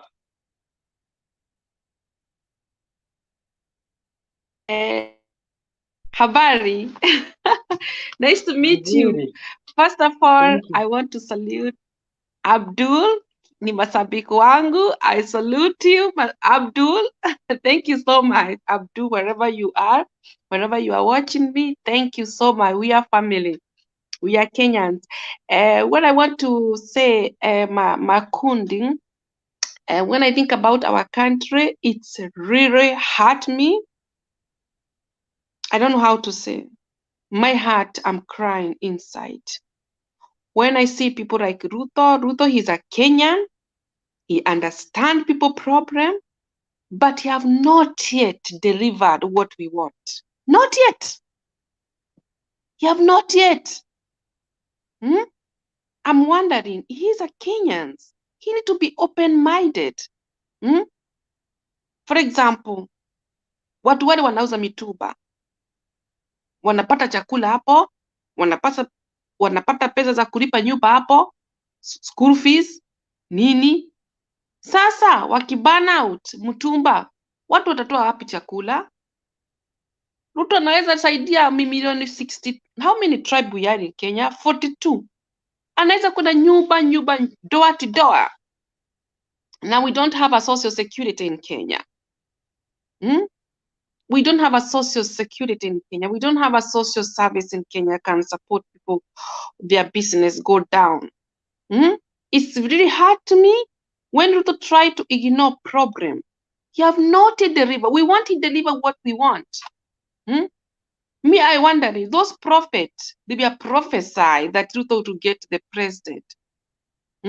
Because I know some prophets from another country, they were prophesy that God show them Ruto to be a president. And they don't, that prophet they get, it was wanatutesa. Kwa sababu Kenya wanateseka sana. Wanalia. Businesses go down. People, they have a small business like saloon. Kwa sababu economy ina grow, vile government wakipatia wa chance. Ruto need to lift up the small business, to support small business like saloon, juakari, anaenda huko Kikomba wale wanatura nini, juakari, ana support them. Every company, you need to leave them, not to take the tax to them. Huo ni kunyonyesha wa Kenya. Watu wanalipa tax mingi kunyonyesha wa Kenya. Na wako na pesa za serikali. Na kila Mkenya analipa taxi ukienda kununua switi kwa supermarket, unalipa tax. Kwa nini anataka kunyonyesha wakaka wake na wadada? Kwa sababu sisi ni wadada na wakaka. Sisi wote ni wa Kenya. Kwa sababu kwa nini anataka kukunywa damu ya watu?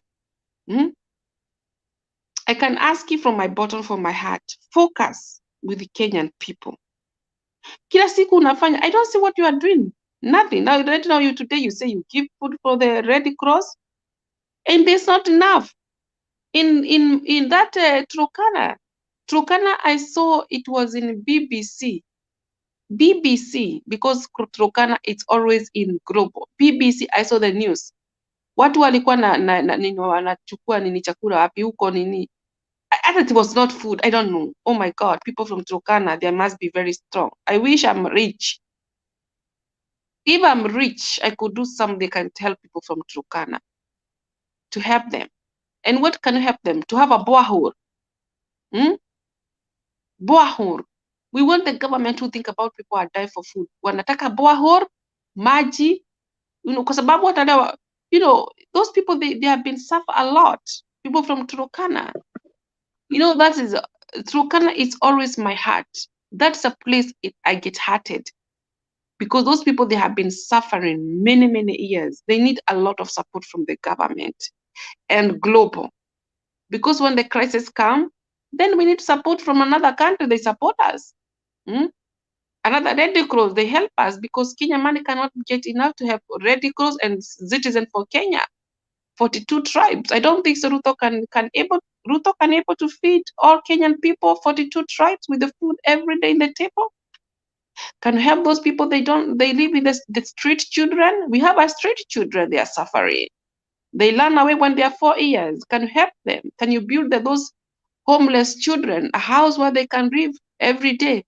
Kuna watu wanakaa huko Gishagi, wanakaa nyumba za matope, Kikuyu tribe, everything. Watu wako umaskini huko Kenya, especially Kikuyu tribe. They are very maskini sana, wanakoga na nyumba za matope. Hawana nini?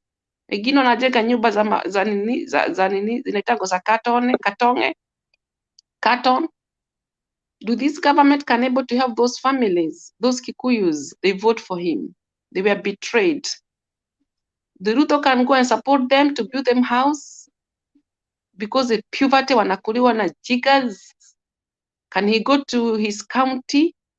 Can he go in Murang'a County, Barigo County? Because everybody, Kenya is poverty, almost everybody. Do Kenya government can have a social security, free health care?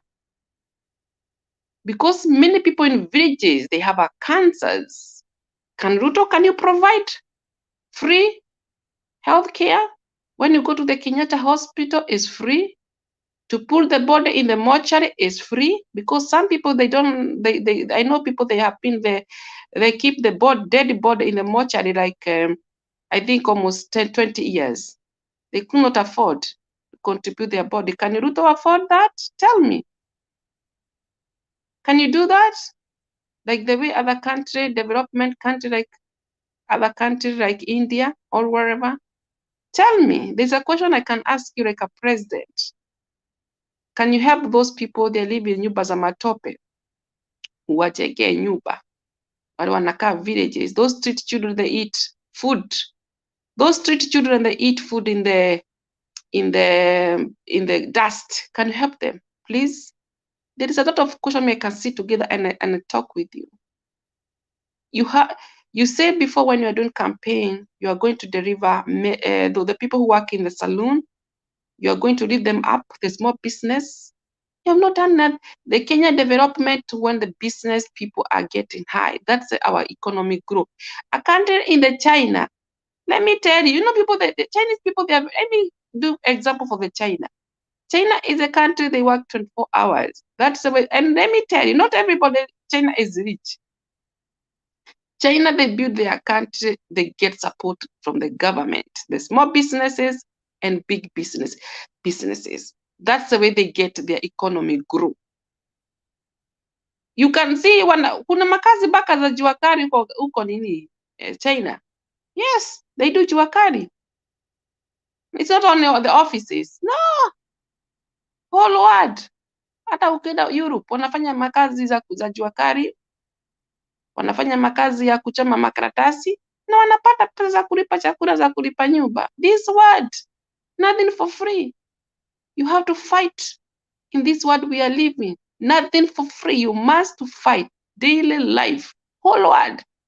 Right now we are in the economic crisis. We have to fight. We have to be strong together. Together we must be strong. Some countries in Europe, they are very poor. Very poor. And thank God, European Union, they used to support those countries very poverty. They don't they used to have even food. They don't have food, but they do. They want to help their continent. Why can't we build our continent like Africa? We support those children, they live in the street, small businesses, saloon. We lift them up. Offices, we don't need to take more high tax. That is kukunywa damu, kwa sababu hata huyo biashara yake amefanya, anataka pesa za kulipa nyumba, anataka pesa za saloon, anataka na kuna pesa za serikali. Hiyo ni kunyonyesha Wakenya. Kama Ruto akona business, he's a businessman, akona hotel, how much do you pay for the tax? Anasema ati alikuwa mrichi kwa kuku, hizo kuku zake na hizo ziko wa ushingishu, ni washingishu wa rusugisu. How much do you pay? How much do you pay? Tell me. There is a lot of question I can like to meet you face to face and I ask question and you answer me. You have been together with the Uhuru 10 years in Kenya government. You know more than me. You know where the money was going on. You cannot kunyonyesha watu. Hawezi tunyonyesha Ruto. We want freedom and we want peace. Without freedom, no peace. Without human rights, no peace. Human rights come first. Na Mkenya niyo ako center. Mimi nakuanga natetea binadamu asiwe ananyonyolesha, kunyonyeshwa. It's not fair. Let us focus with the small business like coffees. You know, we can do great in our country. But hatutaki serikali inataka kunyonyesha Wakenya. Wanauza mitumba, wanataka pesa za chakula, kulipa nyumba. Na most of the watu wanauza mitumba ni Wakikuyu, by the way. Jua kali mob ni za Wakikuyu. Na saa hii, let us be honest each other. We can build our country. We can stay together. Not this tribalism. We must stay together. We be unity, not split. Kuwaganyisha Wakenya, tukae pamoja. Tunashare kile kidogo tukaona tunashare sisi wote. Na nchi yetu in future it can be a great. Nakwambia hizo maichi za China hakuamka asubuhi wakakuwa development. Hapana. They start to make a paper like this. Just like this. So tunakusemanga majapanese ni computers. They use their brain. Hata watu ndio wanatengeneza ndege. They use their brain to fix the ndege. Ruto can help young people how they can fix the car, how they can fix the flight, because everything is impossible. The government, they are the one responsibility to give people hope. But nti kuwanyonyesha watu. Let us speak the truth and truth will set us free. Ruto anasemanga ni mtu anasema ni evangelist, amesoma Biblia, aliokoka. Nilikuwa nasikia washigizo alikuwa preacher, alikuwa na preach the gospel the way I had. You know what the Bible say? Feed those are hungry. Go to the prison. What the Bible have? The Bible have taught us how we need to live. The Bible say, go and feed those are hungry. Go and, you did come to visit the prison. Have you been in the prison, visit those people in the prison, Ruto, and give them hope and preach for them the gospel, because you say you're a man of God, you are born again? Have you preached for those children, the street children? Have you ever give hope for those prison? For those people wanakaa nyumba za matope Gishagi huko? Those Masai community, their animal are dying? Have you sleep in the night? You have the vision. Unaamuka unasema, this is the vision I want. Hakuna hichi dunia ati mtu anaamuka pesa zimejaa hapa kwa basket. No. Nothing. I know one man from, I don't know which country, he started the business. He was a carpenter. And he became a millionaire because of that. Because he get people. The people was crowded with him. They were giving him hope. They were saying, yes, you can make it. You can make it. So we cannot assume the problem tried to hide. We have to be honest and to say the truth. And true, because this government have done nothing. They have not delivered what we want.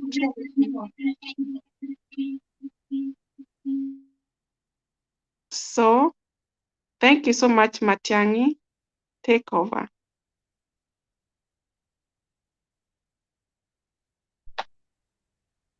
Matiang'i. Thank you, Rhoda. We are very happy for your presentation, and what we need is that we need to get our apps together if indeed we are true about development of Kenyans and mitigating Kenyans against any kind of risk, so that at the end of the day we shall have a country that everybody is proud of it, and not a country that people will feel being ashamed. Because if you remember what happened remember the Arab Spring that happened in 2011, it started in 2010.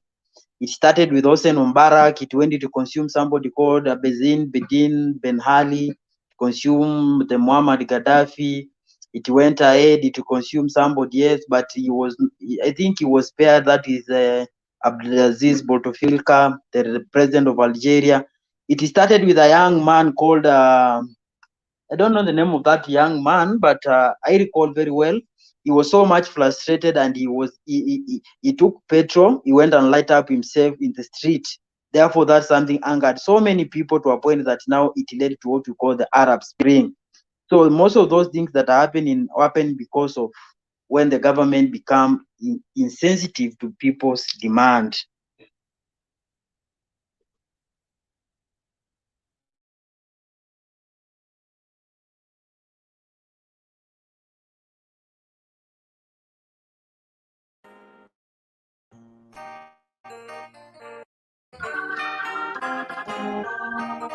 When I look at Africa, many questions come to mind.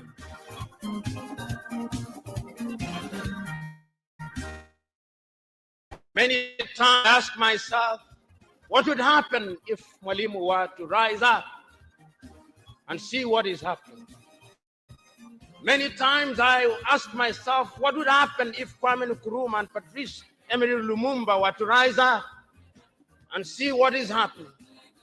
Because what they would be confronted with is an Africa where the Democratic Republic of Congo is unsettled. There is a war going on there, but it's not on the front pages of our newspapers because we don't even control our newspapers and the media. As I speak to you, the Central African Republic is at war, but we talk of it only mutedly. As I speak to you now, in South Sudan, the youngest nation in Africa, the Nuer have risen against the Dinka. As I speak to you now, Eritrea is unsettled. As I speak to you now, there is an ease in Egypt as there is an ease in Libya. In Niger, it is no better. In Senegal, in the Casamance, is no better. In Somalia, is no better. Africa is at war with ourselves. This is what they would be confronted with. They would be confronted in Africa, which statisticians and romantic economists say is growing, but which in truth is stagnated. That is the Africa that they would be confronted with. They would be confronted with an African which, as Professor Mlama estimated in our presentation here, is an African which is suffering from schizophrenia. He does not know herself. They would be confronted with an African whose young men and women have no interest and no love for their continent.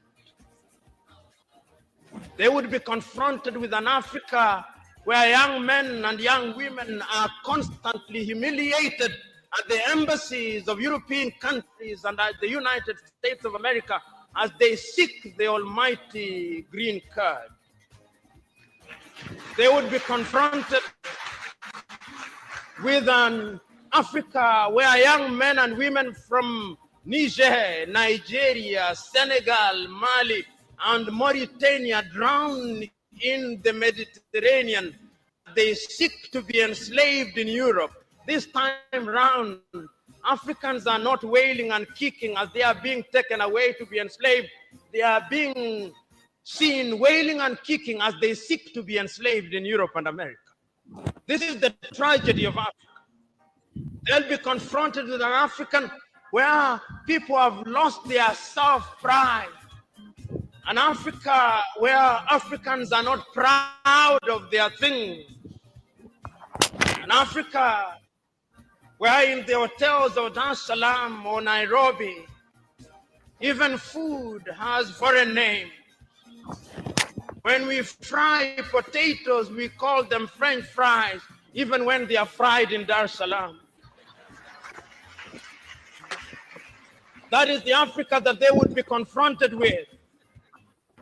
They would be confronted with another Africa, an Africa which does not tell her story, an Africa whose story is told by Europe and America, the CNN, Radio Deutsche Welle, Radio France. That is the Africa they would be confronted with. They would be men and women who have no pride in Africa. When they want to enjoy themselves, they sing the praises of football teams from Europe and America. It is Manchester United. It is Arsenal. It is Real Madrid and Barcelona, not Yanga, not Mufulira Wanderers, not Gor Mahia, not FC Leopards. No. That is the Africa that they would be confronted with. They would be confronted with an Africa which does not enjoy its theater and drama. That Africa celebrates Leonardo DiCaprio. It celebrates Angelina Jolie and Brad Pitt. The Africa does not celebrate Genevieve Naji of Nigeria, or Rita Dominic, or Lou Jacobs of Nigeria. It does not celebrate Bongowood or Nollywood or Riverwood. It celebrates Hollywood. That is the Africa with which they would be confronted. They would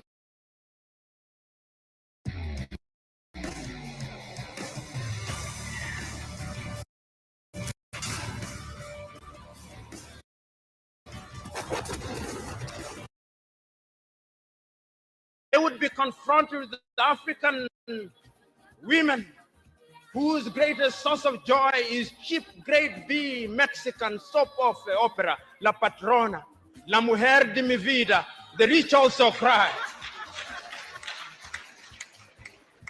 Why must we remind ourselves of these realities? Because throughout the ages, the battle has always been the battle of the mind. And if your mind is conquered, then you are going nowhere. And that is why in the ages of enlightenment in Europe, the great René Descartes said, cogito ergo sum, I think, therefore I am. And therefore, if Africans are to begin to make a contribution in their affairs, Africans must begin to think. But the question is, are we thinking? We have universities in their numbers. Tanzania has universities including Dar es Salaam. Nairobi has universities, as indeed Kampala, as indeed South Africa, Johannesburg. We have all these universities. We have engineers. But our roads are not being made by Tanzanian civil engineers. It is the Chinese who are present in this assembly who are making our roads.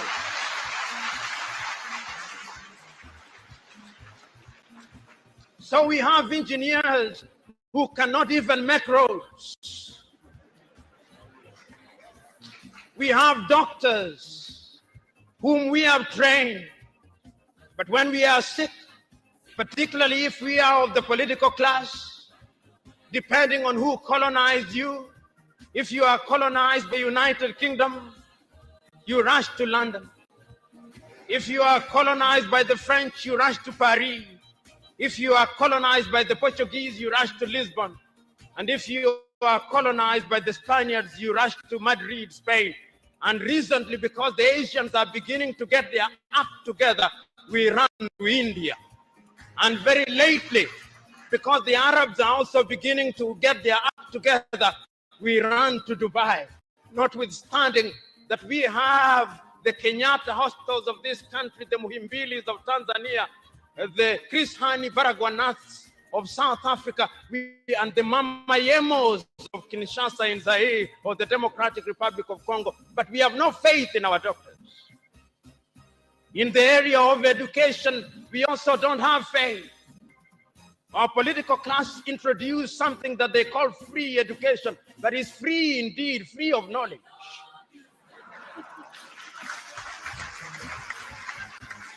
Because they are so suspicious of those institutions that the typical African politician would not dare take their children to those schools.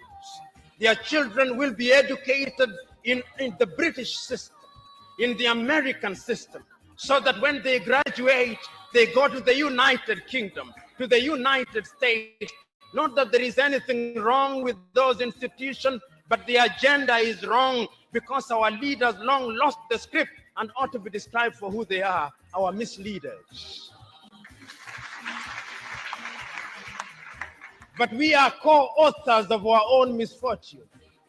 Whenever we are given an opportunity to elect our leaders, we are given a blank check.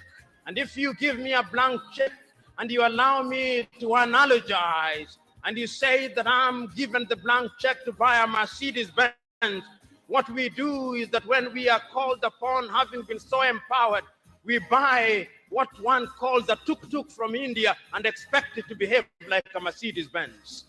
How does that happen? Because what we do is to elect thieves.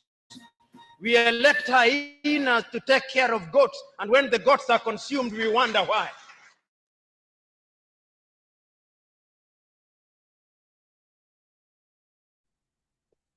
Yes.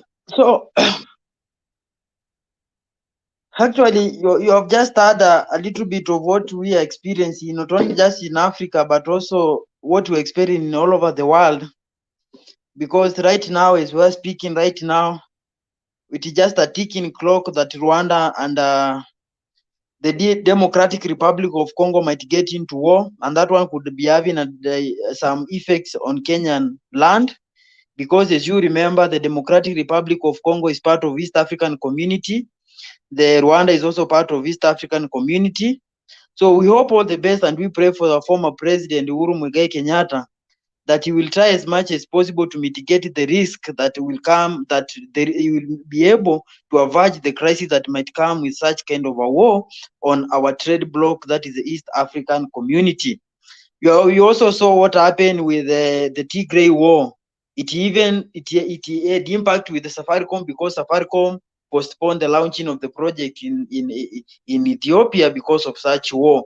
So we all pray, we all do everything possible so that at least one day we shall have a country that, or an African continent that depends on each other, that we don't need to depend on outside this continent for us to feed ourselves.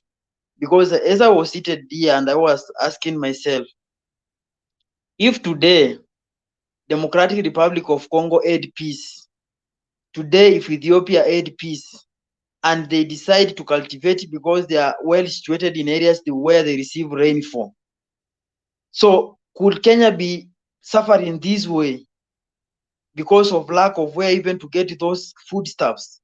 We could be getting them from DRC Congo. We could be getting them from even Rwanda, Burundi, and any other country if everything was working well in African continent. So as much as we are focusing on Africa and everything else, remember that Kenya does not exist on its own. It exists with its partner. It shares borders with any other country. Therefore, the stability and prosperity of the other countries determines on how to which extent that Kenya seems also to be succeeding on its own GDP.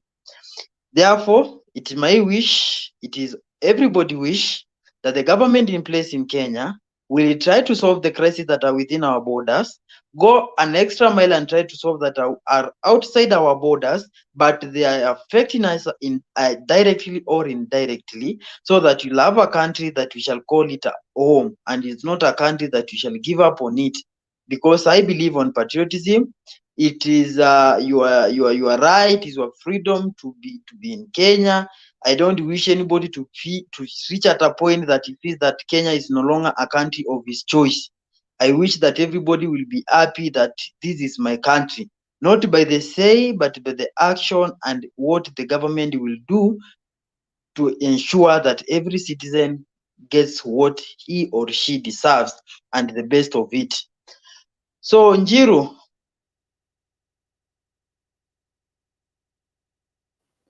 Vipi brother, how are you? I'm very fine. Yeah, sijui kama unataka tuchangie hiyo video ya brother Professor Pierre Lumumba ama you want us to talk on the general talk, but anyway, I understand ile umejaribu kusema. Unajua, okay, how are you Rhoda, by the way? Habari yako? Habari yako? Okay, sawa. Ni kama anisikii. Yeah, so I'm happy. Okay. Francis, unaweza wacha Roda ongee kidogo, wacha nifungulie mtu hapa. Kuna mtu anapiga mlango. Nakuja tu in 1 minute please. Okay.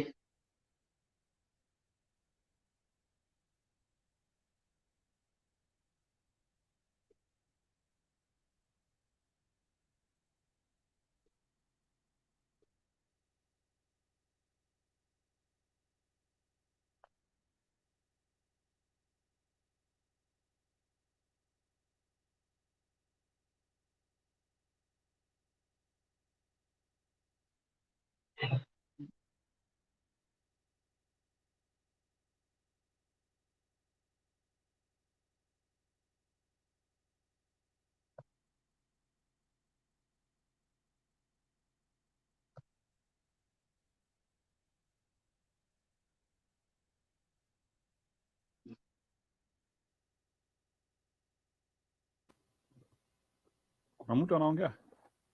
Hapana, Roda amenyamaza. Just continue. Oh, okay, ni sawa. So nilikuwa nikisema sasa hiyo story ya Pierre Lumumba ni story ambayo inahuzunisha sana. Unajua ukiangalia Africa, by the way, East Africa imekuwa stable sana. Ukiangalia vile the Balkans zina operate zetu, West Africa, Central Africa, South Africa. So naweza sema a little bit at least South Africa na East Africa tumekuwa na some slight stability, if I may say, because ukiangalia like ile chaos ziko Africa unakuta ziko distributed in expansive areas, but ile kitu mtu anajiuliza ni hizi vita zinatoka wapi, or what brings these things again. Ni kuna baadhi ya wenzetu wa Afrika wamejitolea kutumika kama yani, I can say that kuna baadhi yetu hawapendi nchi zao, bado wanataka kutumikia kaburu. So I think to me, mimi naona hizi vita zote ambazo zinatendeka sana sana kipande ya Kiafrika sio vita ya Muafrika na Muafrika. Naweza kuambia kama ni vita ya Muafrika na Muafrika ni vitu kidogo sana tunaweza kuwa tukipigania, lakini naweza kuambia baadhi ya zile mambo ambazo tunapigana kama Waafrika ni vitu foreign, ni vitu za nje tunapigania, hatupiganii vitu. Ni katika ile hali sasa ya hata kama tuko na kujipenda, unakuta tu kuna baadhi yetu tu wanataka kukua na kila kitu. Kama saa hii ukiangalia nchi kama Kongo, utajiri tele, Chad utajiri tele, Nigeria kule mafuta, akina Burkina Faso hizi wanapindua serikali. I think kuna baadhi ya raba nini vitu zingine mingi. So ukiangalia hakuna nchi ina kitu, lakini shida yetu ni nini? Tumekataa kutumia maarifa ili tuketi chini. Sasa unakuta tu sisi wa Afrika ni wale watu ambao tunataka tu tutumie, we do not want to use our intelligent men to solve these problems, and I think our intelligent men are just disappearing. Our intelligent men are in Europe, our intelligent men are in America. That is where they are offering solutions, because we are not seeing the value of using our intelligent man because I can tell you, solution is something which is very easy if we involved the right people. Anyway, I don't want to go to the extent of that. I hope, let me tell you, hata mupigane miaka 1000, the bottom line ya vita ni kuketi chini na kunegotiate. Hata mupigane miaka 1000, at the end of the day it will boil down to sit down and negotiating. Unaona hata hii Russia inaendelea saa hii, hata wapigane wauane wote, The bottom line is sitting down and negotiating and trying to see which compromise can I have. In this life, by the way, it's all about compromise. Huwezi pata kile unataka. In this life, you'll never get what you want. But unaweza sema at least hadi pale nimefika, hii inanitosha. Ndio unakuta hata tukiwa na makesi ya mashamba, kama uko na kesi ya neighbor anasema unasongea, saa zingine unakuta kwa ili amani ikue, unaona tu unasema tu ni sawa, wacha hii kitu tu iende hivi. Lakini tu ukikuwa tu na ile tu msimamo yako, let this thing be this way, there will never be this solution. So and that's why najua tuko na international expert na watu wengine wanaweza tumika kwa negotiation, na watu wako na information mingi na maarifa, na nafikiria tunaweza watumia effectively. So on the other bottom line ya story ya leo, kwa kuchangia tu naweza sema tu ya kwamba kuna mambo mingi sana sisi kama Wakenya tunaweza saidia ama tunaweza changia in the right dimension, lakini unakuta tuko na ugumu fulani sababu ya ile hanga ama watu wajaridhika sababu ya vile matokeo imetokezea. Na mimi nilikuwa nimesema hapa awali ya kwamba ile jambo muhimu sasa inahitajika sasa ifanyike Kenya sasa ni tukue na uchaguzi huru na uchaguzi wa haki, sababu Wakenya wengi sana wanaumia.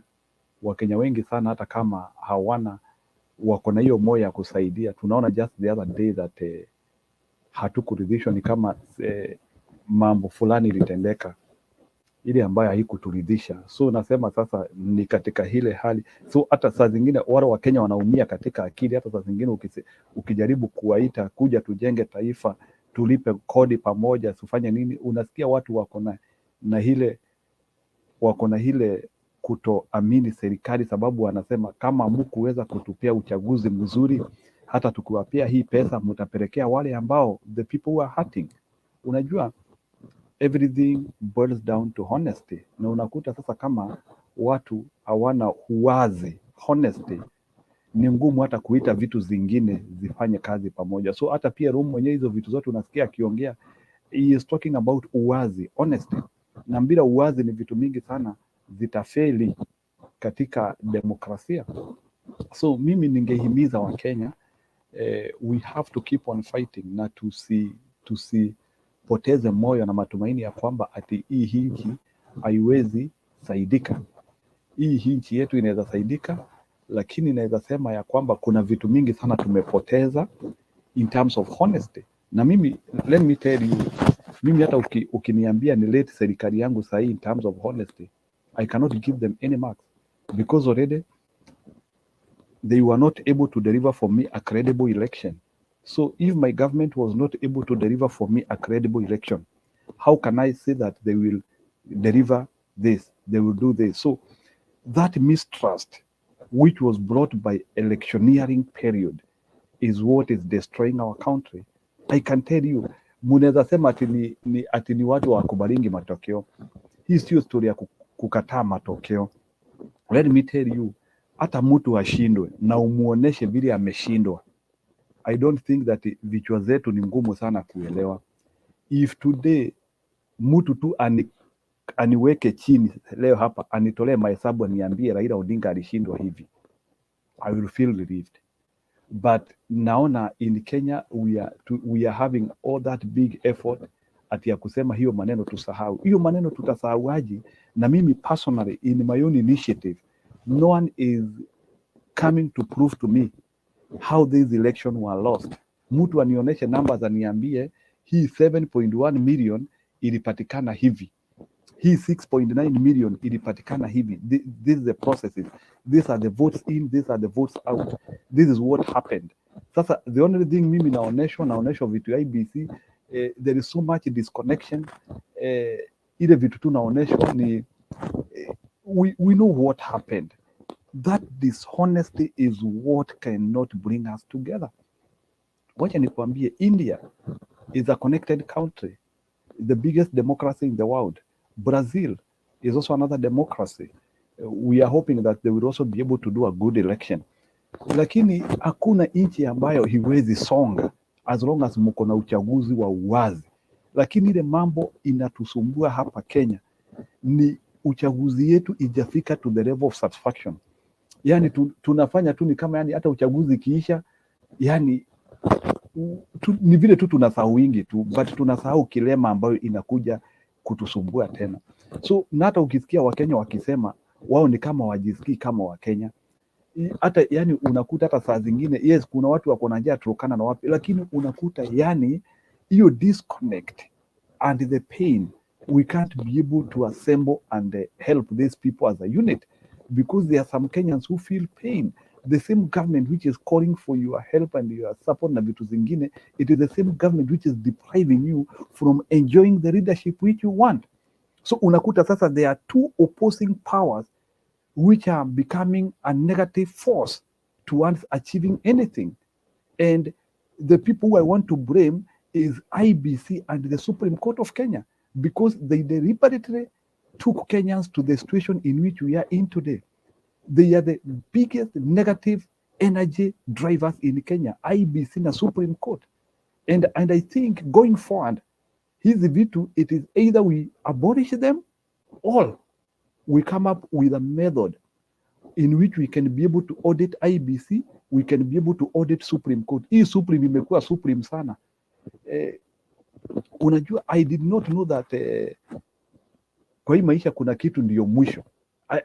I think hii Supreme Court lazima tukue, we should be having a way in which we can be able to analyze justice and we can be able to analyze honesty. Sababu hiyo ndio ile kitu nimeona Kenya ni ngumu sana. And let me tell you, it is like in an exam. If you cheat in national exams, hata ukienda university utatoboa, because unajua, and that's why you see kuna watu hata wanaendanga ma university sababu, lakini alidanganyana kwa mtihani wake wa kitaifa.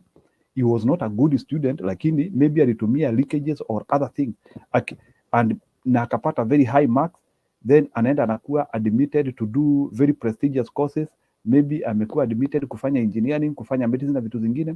Akiingia pale mwaka wa kwanza hata hawezi fanya hizo vitu sababu yeye ni mtoto ya Serrak in terms of masomo. So it is the same thing when your things are not honest, or when you are depending on things which are not right, you cannot deliver. Nimeleta tu hii maneno ya mtihani to try and show you how serious honesty is. That is why personally mimi hata maneno ya shule I critically tell people, don't copy exams. Usijaribu kukopi mtihani.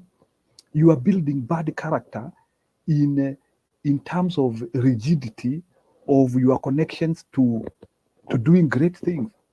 Afadhali hata upate C+ ama C, lakini usikope mtihani. In fact, hiyo concept ama hiyo mambo ya watu kutokuwa honest, hata tunakope mitihani, ndio hata imeturudisha nyuma. Because like I can tell you, like in our country, watu wanakopi mtihani sana. We copy exam sana. Na ndio unaona professions wale tuko na wao wako half baked sababu hatuko honest. Dishonesty haiko kwa siasa yetu peke yake.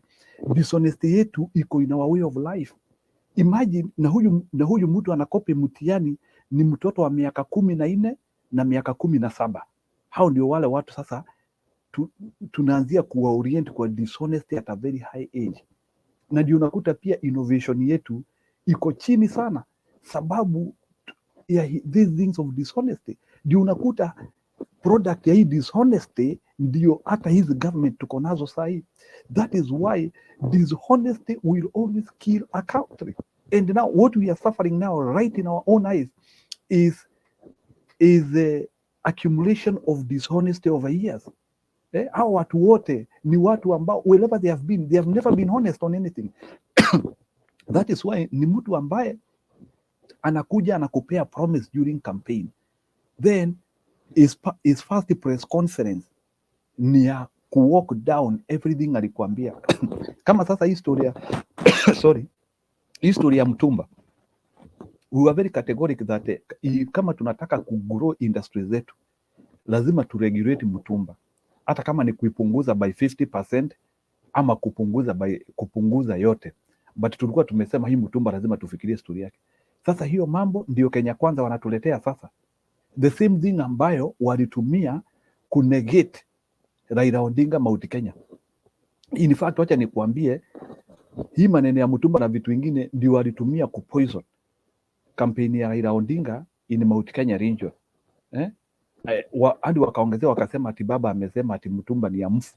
So and now today wanakuja kutumia policies zetu. In fact, I think sasa campaign policies zinafaa kukua zinawekwa patent sasa. Historia mtu anakuja anadanganya ili yakuwe easily sellable, it is cheating by the way.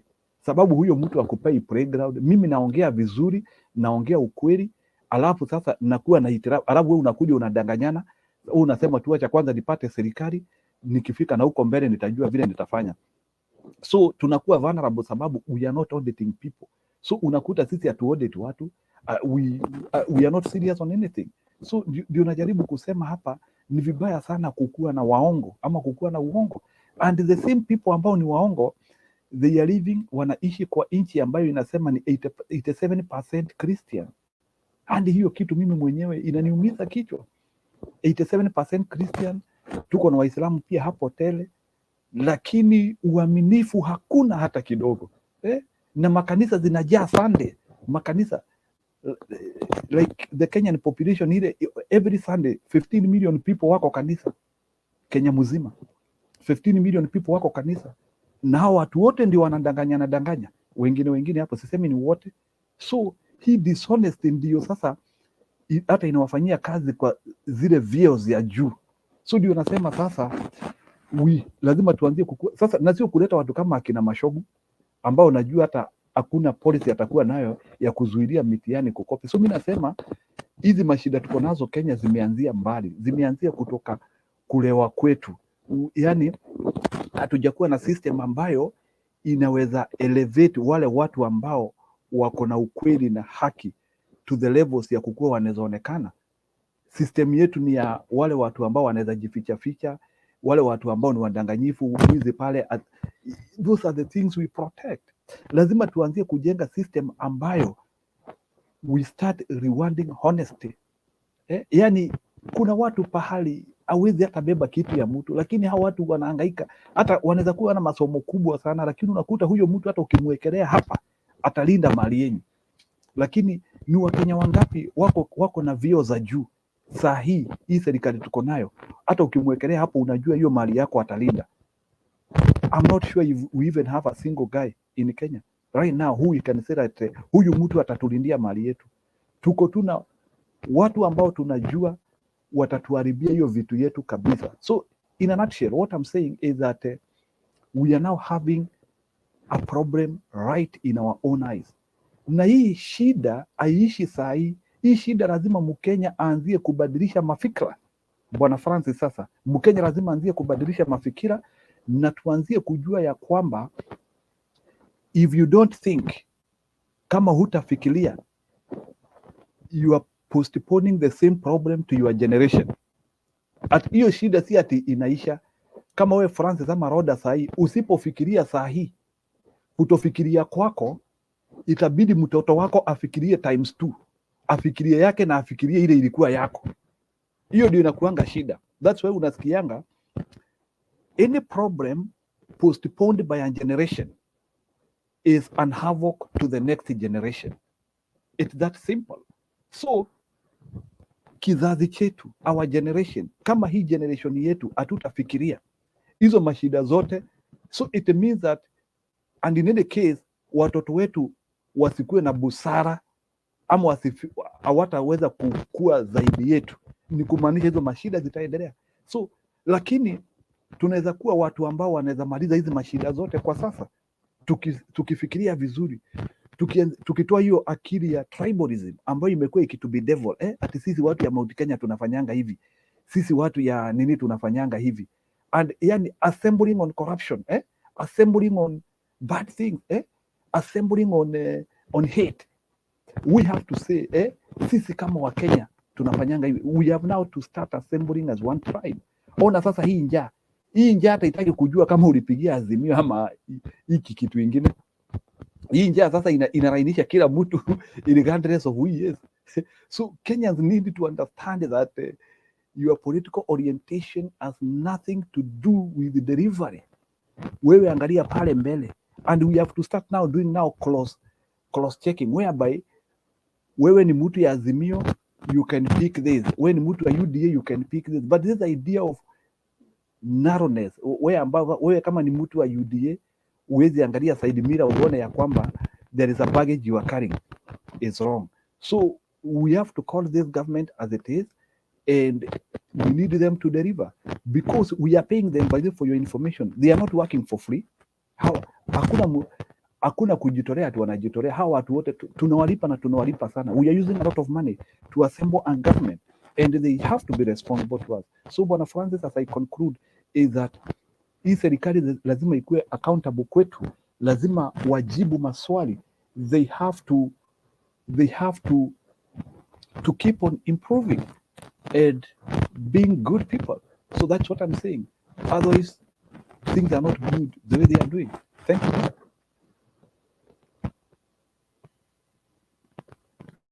So, welcome, Njiru. You know, we have a problem to do with the brain drain. This is whereby the people who are top cream in our education sector are moving to the foreign country where they have opportunity, so that they go and make their life better.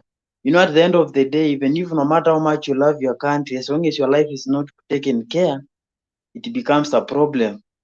So that's why they are moving away, and that's why they are shining to the foreign country and not Kenya. But we hope things will change and we'll be able to reclaim them back. And if not possible to reclaim them back, at least we should be possible to prevent any further acceleration of such kind of things happening, because that one will help our country to tap the best knowledge and to help us. So because I'm seeing that the people in show and also those who are there participating, people are not even, I don't know what is happening to individuals are not there.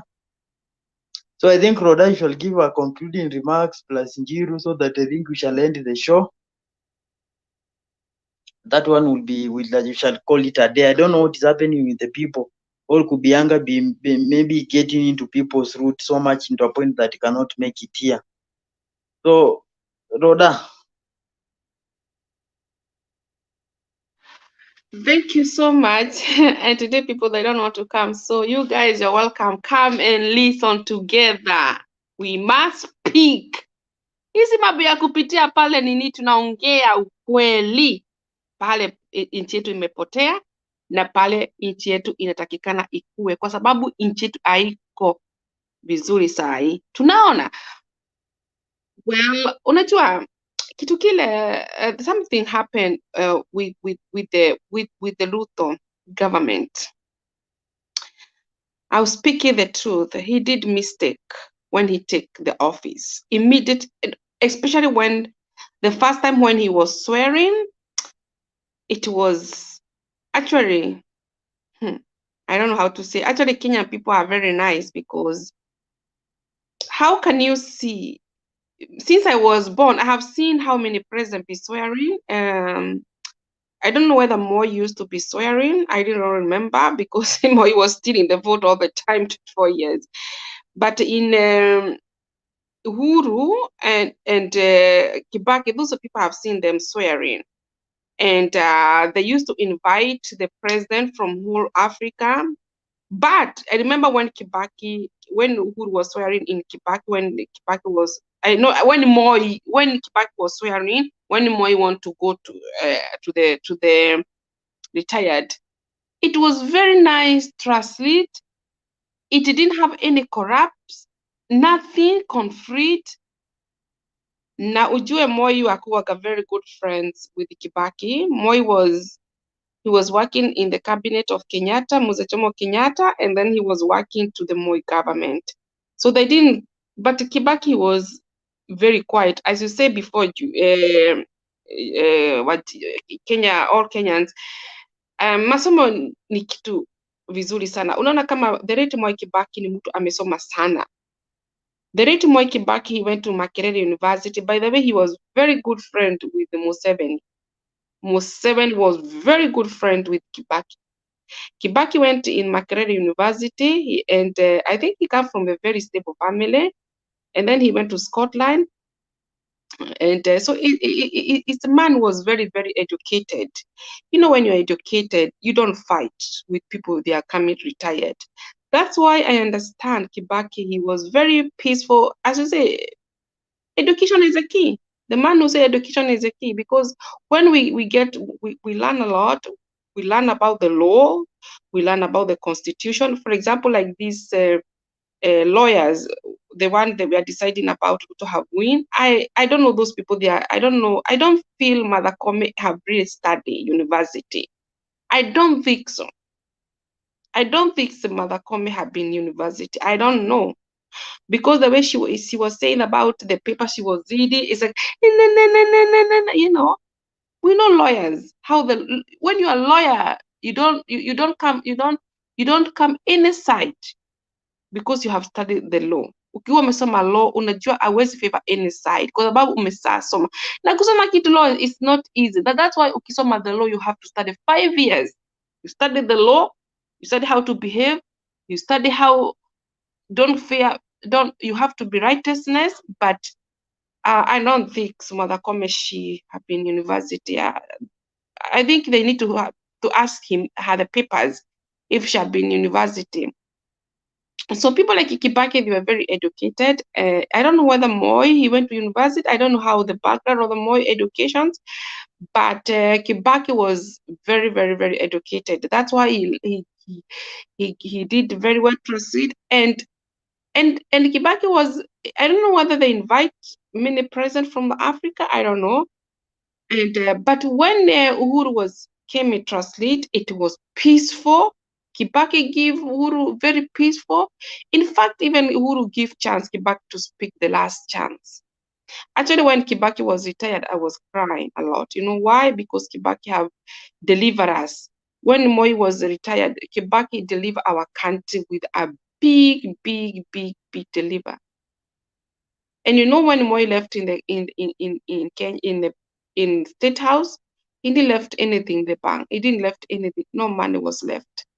But because Moi Kibaki is very educated, he accept Moi to retire with peaceful, and they eat dinner together, and they laugh together, and they take the flight, the helicopter, until to the Moi Kabarak, his resident.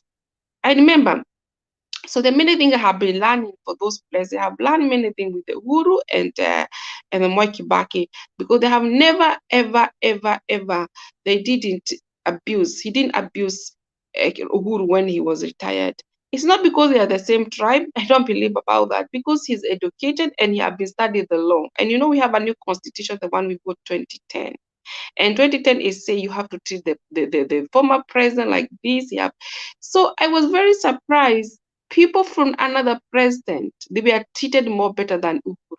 Can you imagine? Museveni. My best from Uganda told me Museveni was going with a special car in the State House. The car have a toilet, limousine. That's the car Museveni used. And he's not the president of Kenya. He's from Uganda. Even your own people, they cannot be treated the same thing. So I was asking myself, what is the law of Kenya real? That's a question. Today I was thinking about that. Can you imagine Museveni was carried with a special car, and he's not the president of the Republic of Kenya, and he was and then they went to the State House, and Uhuru Kenyatta was not invited, and Uhuru Kenyatta he stayed many hours there waiting in the Arabia, I don't know, it's a new house in Kasarani, waiting, and I know they were very hungry because it was many hours. They went to the party and they didn't invite him. Can you imagine? Because of hatred, hating, and people they are saying, and like Ruto is somebody is a Christian, is a Christian. Which kind of Christianity we are? We cannot treat other people like the other. Which is of Christianity? And those churches in Kenya, they were studying, shaming me, shaming God. They have been mocked God. Instead of they could start with the truth. They mock God. And we see how all the presidents have been retired, how they have been treated when they are going. And you remember Ruto, he said, we are going to heshimu President Uhuru, tutamheshimu na tutamfanya vile tunafanya kama president zote. Alisema hivyo. Why he changed? That means he was not honest to us. We need the people who are coming to work with the government. They need to be really honest, not coming there, play the game and pretending and betrayed other community. He came and betrayed my community, and he know what he was planning. We have been hurted, especially me, have been hurted, how he treated the former president. That's not, even if they have a quarreling, he was making his name. You know, he was making his name when he was following him because he know his weakness. He was making his name, and we didn't care what they quarrel. He could treat him about the constitution. And those mother comment, they were loving, they were loving to Uhuru when they go. But mimi nasemanga kile siku ya mtu itafika. Mungu ndiye anatupigania hii battle. It's not belong. I used to get this is battle. It's not belong to us. It's not belong for Kenyans because many Kenyans they like Uhuru Kenyatta. Because Uhuru he was a man who loved peace. Hakuwaga na mashida ya mtu. Ni mtu anapenda amani. Ni mtu ana respect watu. Lakini na ni mtu alikuwa na deliver our country. He deliver our country very well. Our business have been going on. You know, when I see my family, they tell me the business was going on, and this is a very small business alone. Many people they like have been built the road. Nairobi have been very beautiful, building beautiful Nairobi. Where even those people who come to Kenya, they feel like wow, it's like a New York. He have make our country great, and then he have been building many roads in villages. Some villages they have never seen the road. So for me, I believe he did a lot. For me, I am not ashamed to say that. He have built a lot, like the one road I saw is a road, you know, very beautiful. He have been, of course he's not perfect. I'm saying everything was not perfect, but I mean he tried. Sometimes we cannot say everything is bad for the person. We have to see have done something. We cannot say everything is bad, but he done many things. For example, like this Huru Garden, he's the one who built, and then they were sitting in the chair. Those people, Kenya Kwanza, Kenya Kwisha, they were sitting chair with the sunglasses, and the Uhuru built that Uhuru Garden to remember our culture. Because when people they come to our country, tourists, they know, wow, these people they love their own country, they love their own culture, because all the country have the history.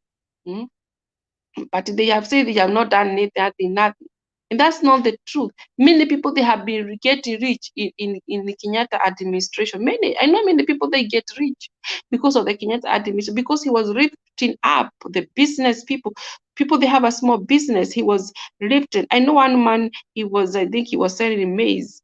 And he helped him, you know. So you cannot say that you have not done nothing. And then this Ruto ni kunyonyesha na nyonyesha watu. Instead of unarift watu wenu juu, ni kurift watu down. The thing and then I remember he went one last time when Kenyatta went to the I don't know, it was Bungoma. He make the Mumia sugar, the machine to work. And then finally, the way people like Waitagura, they say that Uhuru Kenyatta be ashamed.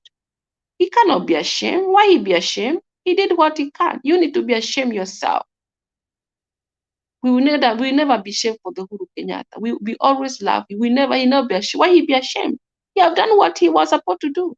Can you imagine all the hospital when you go to Kenyatta Hospital, he have made a very beautiful hospital. Even like Kibera, he have made Kibera Hospital. People are getting children, they go there. It doesn't matter they live in the slum. But you don't need to get the children in the bed. You go somewhere. He make a lot of hospital. He built a lot of hospital, and then somebody raised up their mouth. They have not nothing. What do you want him to do? He tried for the best. We cannot say he did for the best. Many things.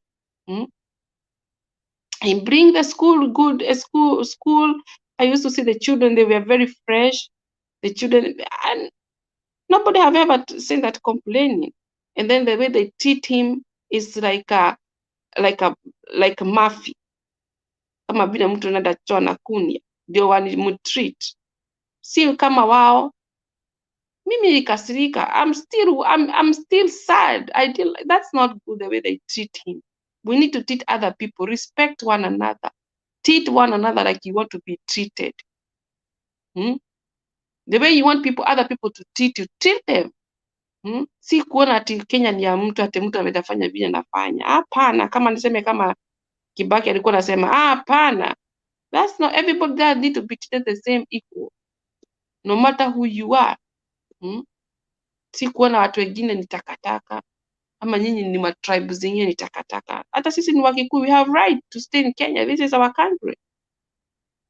Najua watu natuchukia. It's our country. We live there. Ni Mungu alituumba. Hatuwezi jitoa moyo. We have to stay together. Tunapendana. Kitabu ya Mungu inasema love your neighbor as you love yourself. Si watu wengine wanajipenda sana. Hata siku yetu itafika, mtatuona. Thank you. So, Njiru.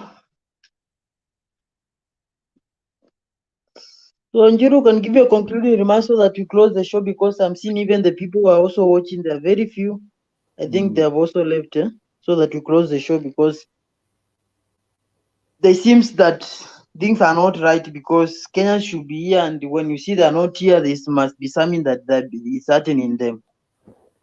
Oh, watu wamepotea. I hope tuko karibu ya 100, sijaangalia the views, but ni sawa. So bwana we are only 2 of us. There are only 2.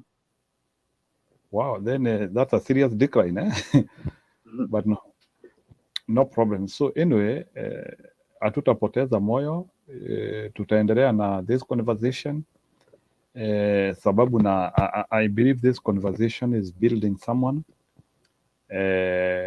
Tunaweza poteza moyo tukifikiria hakuna kitu tunafanya, but I can confirm to you, Rhoda Francis, ya kwamba whatever we are doing now will stand a test of time. Hata wale watu watazaliwa before after us, they will come and see at least kulikuanga na watu pahali who used to see their country in the right dimension. Unajua saa zingine najiulizanga, saa zingine even ile wakati hata nikiongea na wazazi wangu na waulizanga, by the way, what was your contribution or what were your views during other regimes, Kenyatta regime, Moi regime. Unfortunately that time hatukuwa na vitu kama hizi ambazo maybe which could have brought them together. So at least sasa sisi kuna kitu imetuleta, kuna hii technology na mambo ingine imetuleta pamoja, and we should be grateful for this. So mimi ile kitu ningesema ni ya kwamba we should not lose steam of what we are doing. I think our assembly here was the common good of seeing a good country. I think the dream which we have, each one of us, which regardless of what we feel, what we want, it is the urge of wanting a good country. That is what is pushing us to what we are. I think the reason why munakuja hapa and you want to see your country being in good shape, it is because of what your heart, the weight and the interest you have for your country. So you are not mistaken, you are in the right heart, you are in the right side. As I conclude, mimi hivi ndivyo naweza sema. Unajua nchi yetu, we are in a trial time.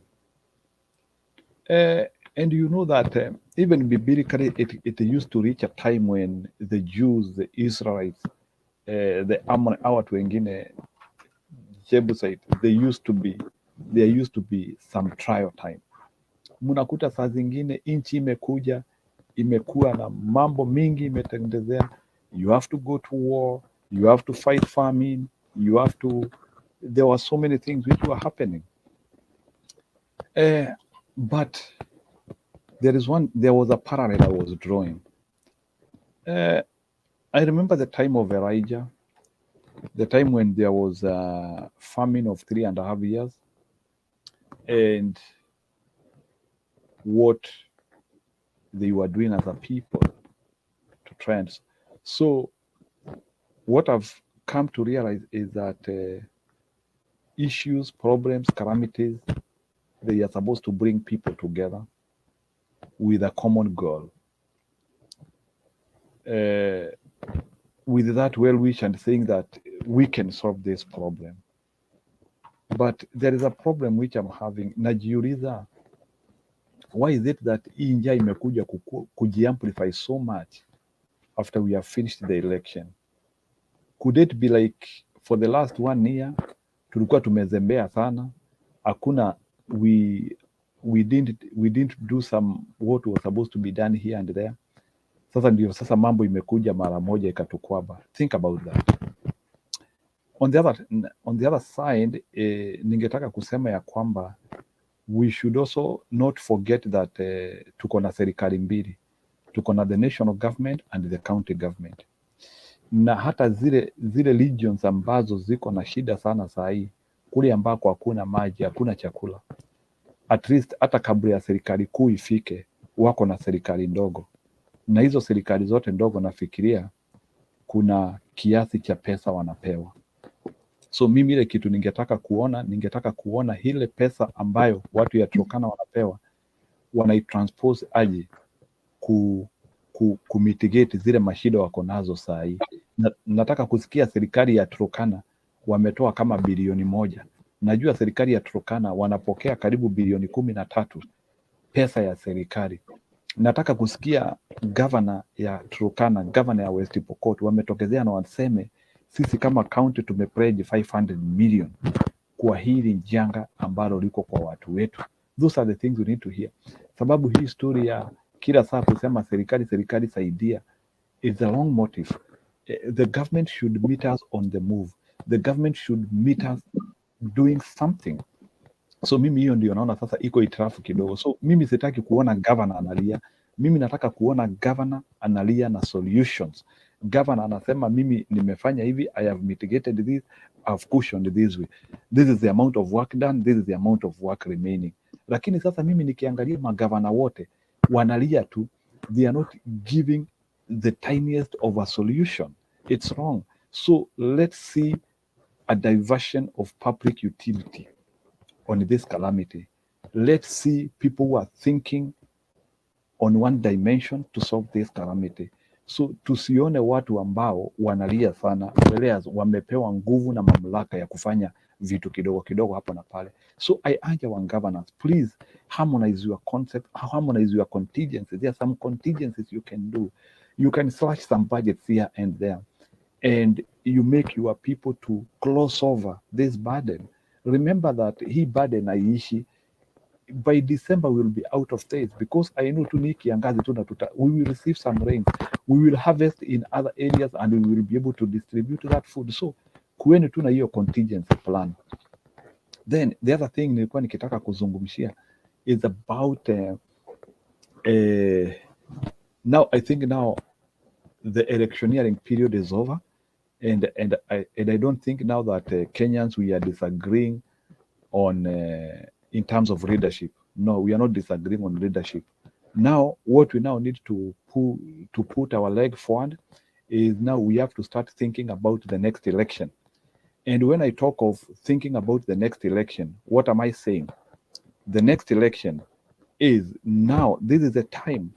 Will the next election be conclusive? So that is what we now need to think. Because remember, if we are not going to have a credible election, we will not be able to have a country which is united. So I think now much of our efforts should now be geared towards having a good election, which the Supreme Court will not bungle it, which IBC will get. So I think now, even as Ruto was able to advertise those positions, the IBC, I think now the way forward is the opposition, maybe to mention them, let's put our eyes on how we will be able to audit the next election. Our concept should be geared towards us getting justice, getting good election in 2027. So that's why we should gear our efforts to. For the government, we can allow them to work. I don't think that there is anything which the opposition is preventing the government to work. I think the opposition has toned down, and they should be able to work with minimum interference. No one has called for demonstration or anything. The only thing we are calling for is representation as they tax us. So we want them, even as they tax us, we want us to have basic support and basic services within our areas. That's all what we want, regardless of where we are. So we want to connect taxation and the service delivery. So we have given the government that good space to work if they want. So, and I don't think that the government will have anyone to blame if in any case they fail. I think if they fail, they have themselves to blame, because I think one thing which the 2020 constitution gave us was at least ability to tone down after the election. And I think we are doing it that way. But that one doesn't mean that when we say things are wrong, we don't want them to start transposing some of the problems which are affecting their stronghold, and they transfer those problems to our stronghold. So we still want to be very vigilant with the government and make sure that the government is serving us right and well and direct. Lastly, another comment I wanted to talk is about the current problems which are happening to us in this decade. So ile kitu ningetaka kusema ni ya kwamba Africa, Kenya, East Africa, we now need a very stable and very serious government. 2020 to 2030 will be the most serious decade of our lifetime in terms of resolutions, in terms of delivery, in terms of problems. So we had the Vision 2030, which I don't know we will be able to achieve because of the problems which we have started getting within 2020, this decade. So there are many problems. So I think now we now need to start hearing the government coming up with an interfaced strategy for 2030, because now I don't think 2030 is achievable anymore because of the COVID issues, the Ukraine war. So I think now we need to hear an interfaced strategy for Vision 2030, because Vision 2030 will not be attained. Even other countries, by the way, they are trying to review their working framework. So Vision 2030, we are not going to achieve it, no matter how we try. There is so much we have lost. In terms of democracy, we need to have a plan for democracy review. We need to infrastructure, stability, safety, security. There is so much we need to look into. Development, employment. There is so much we need to look into in Vision 2030. So if we need to interface it, and maybe we set a new deadline of 2050, or if we need to interface it and have a new working document which reflects our reality together, and having a document which connects our people with the development, instead of having developments as beauty. So those are the things which we have now to be keen about. So I think going forward, we have to think keenly about now the Vision 2030, because I now think the Vision 2030 is in tatters, is no longer sustainable, is no longer stable. It lacks in resources, and it is in a near danger of stagnation or non-accomplishment because of the mega problems which we have received in this decade: COVID, war, change of governance, irresponsibilities. There is so many bottlenecks which are affecting the Vision 2030. So going forward, we now need leaders who can be able to give us new working methodologies which will take us to the next generation. For the next 25, 30 years, we now need another working government, and I think they can give us. Otherwise, Bona Francis, thank you, because for always ensuring we have this time here in this platform, Mtumba TV. I'm very happy and grateful even to God for giving us good life, good health, so that we can be able to come here and try to advise our people and give them our thoughts on what we think. Otherwise, let's continue being watchful of the government. We watch the government. We advise them where we need to advise them, but they should not amplify problems to come and affect Kenyans at large. If there is a problem, we should always think of minimizing a problem. You cannot maximize a problem. Something which is affecting masses, you minimize it. Something which is helping masses, you maximize it. That is the principle of activation. Thank you. Thank you. I'm happy to have to be with you in this show. I think we have come to the end of it, and we all pray that at the end of the day, the Kenyans that are facing hunger, are facing some problems, they will be able to go through with it, to get out of it. Being all of us, as I said earlier, you can only revive economy, you can revive a collapsed country, but you can never revive a lost life.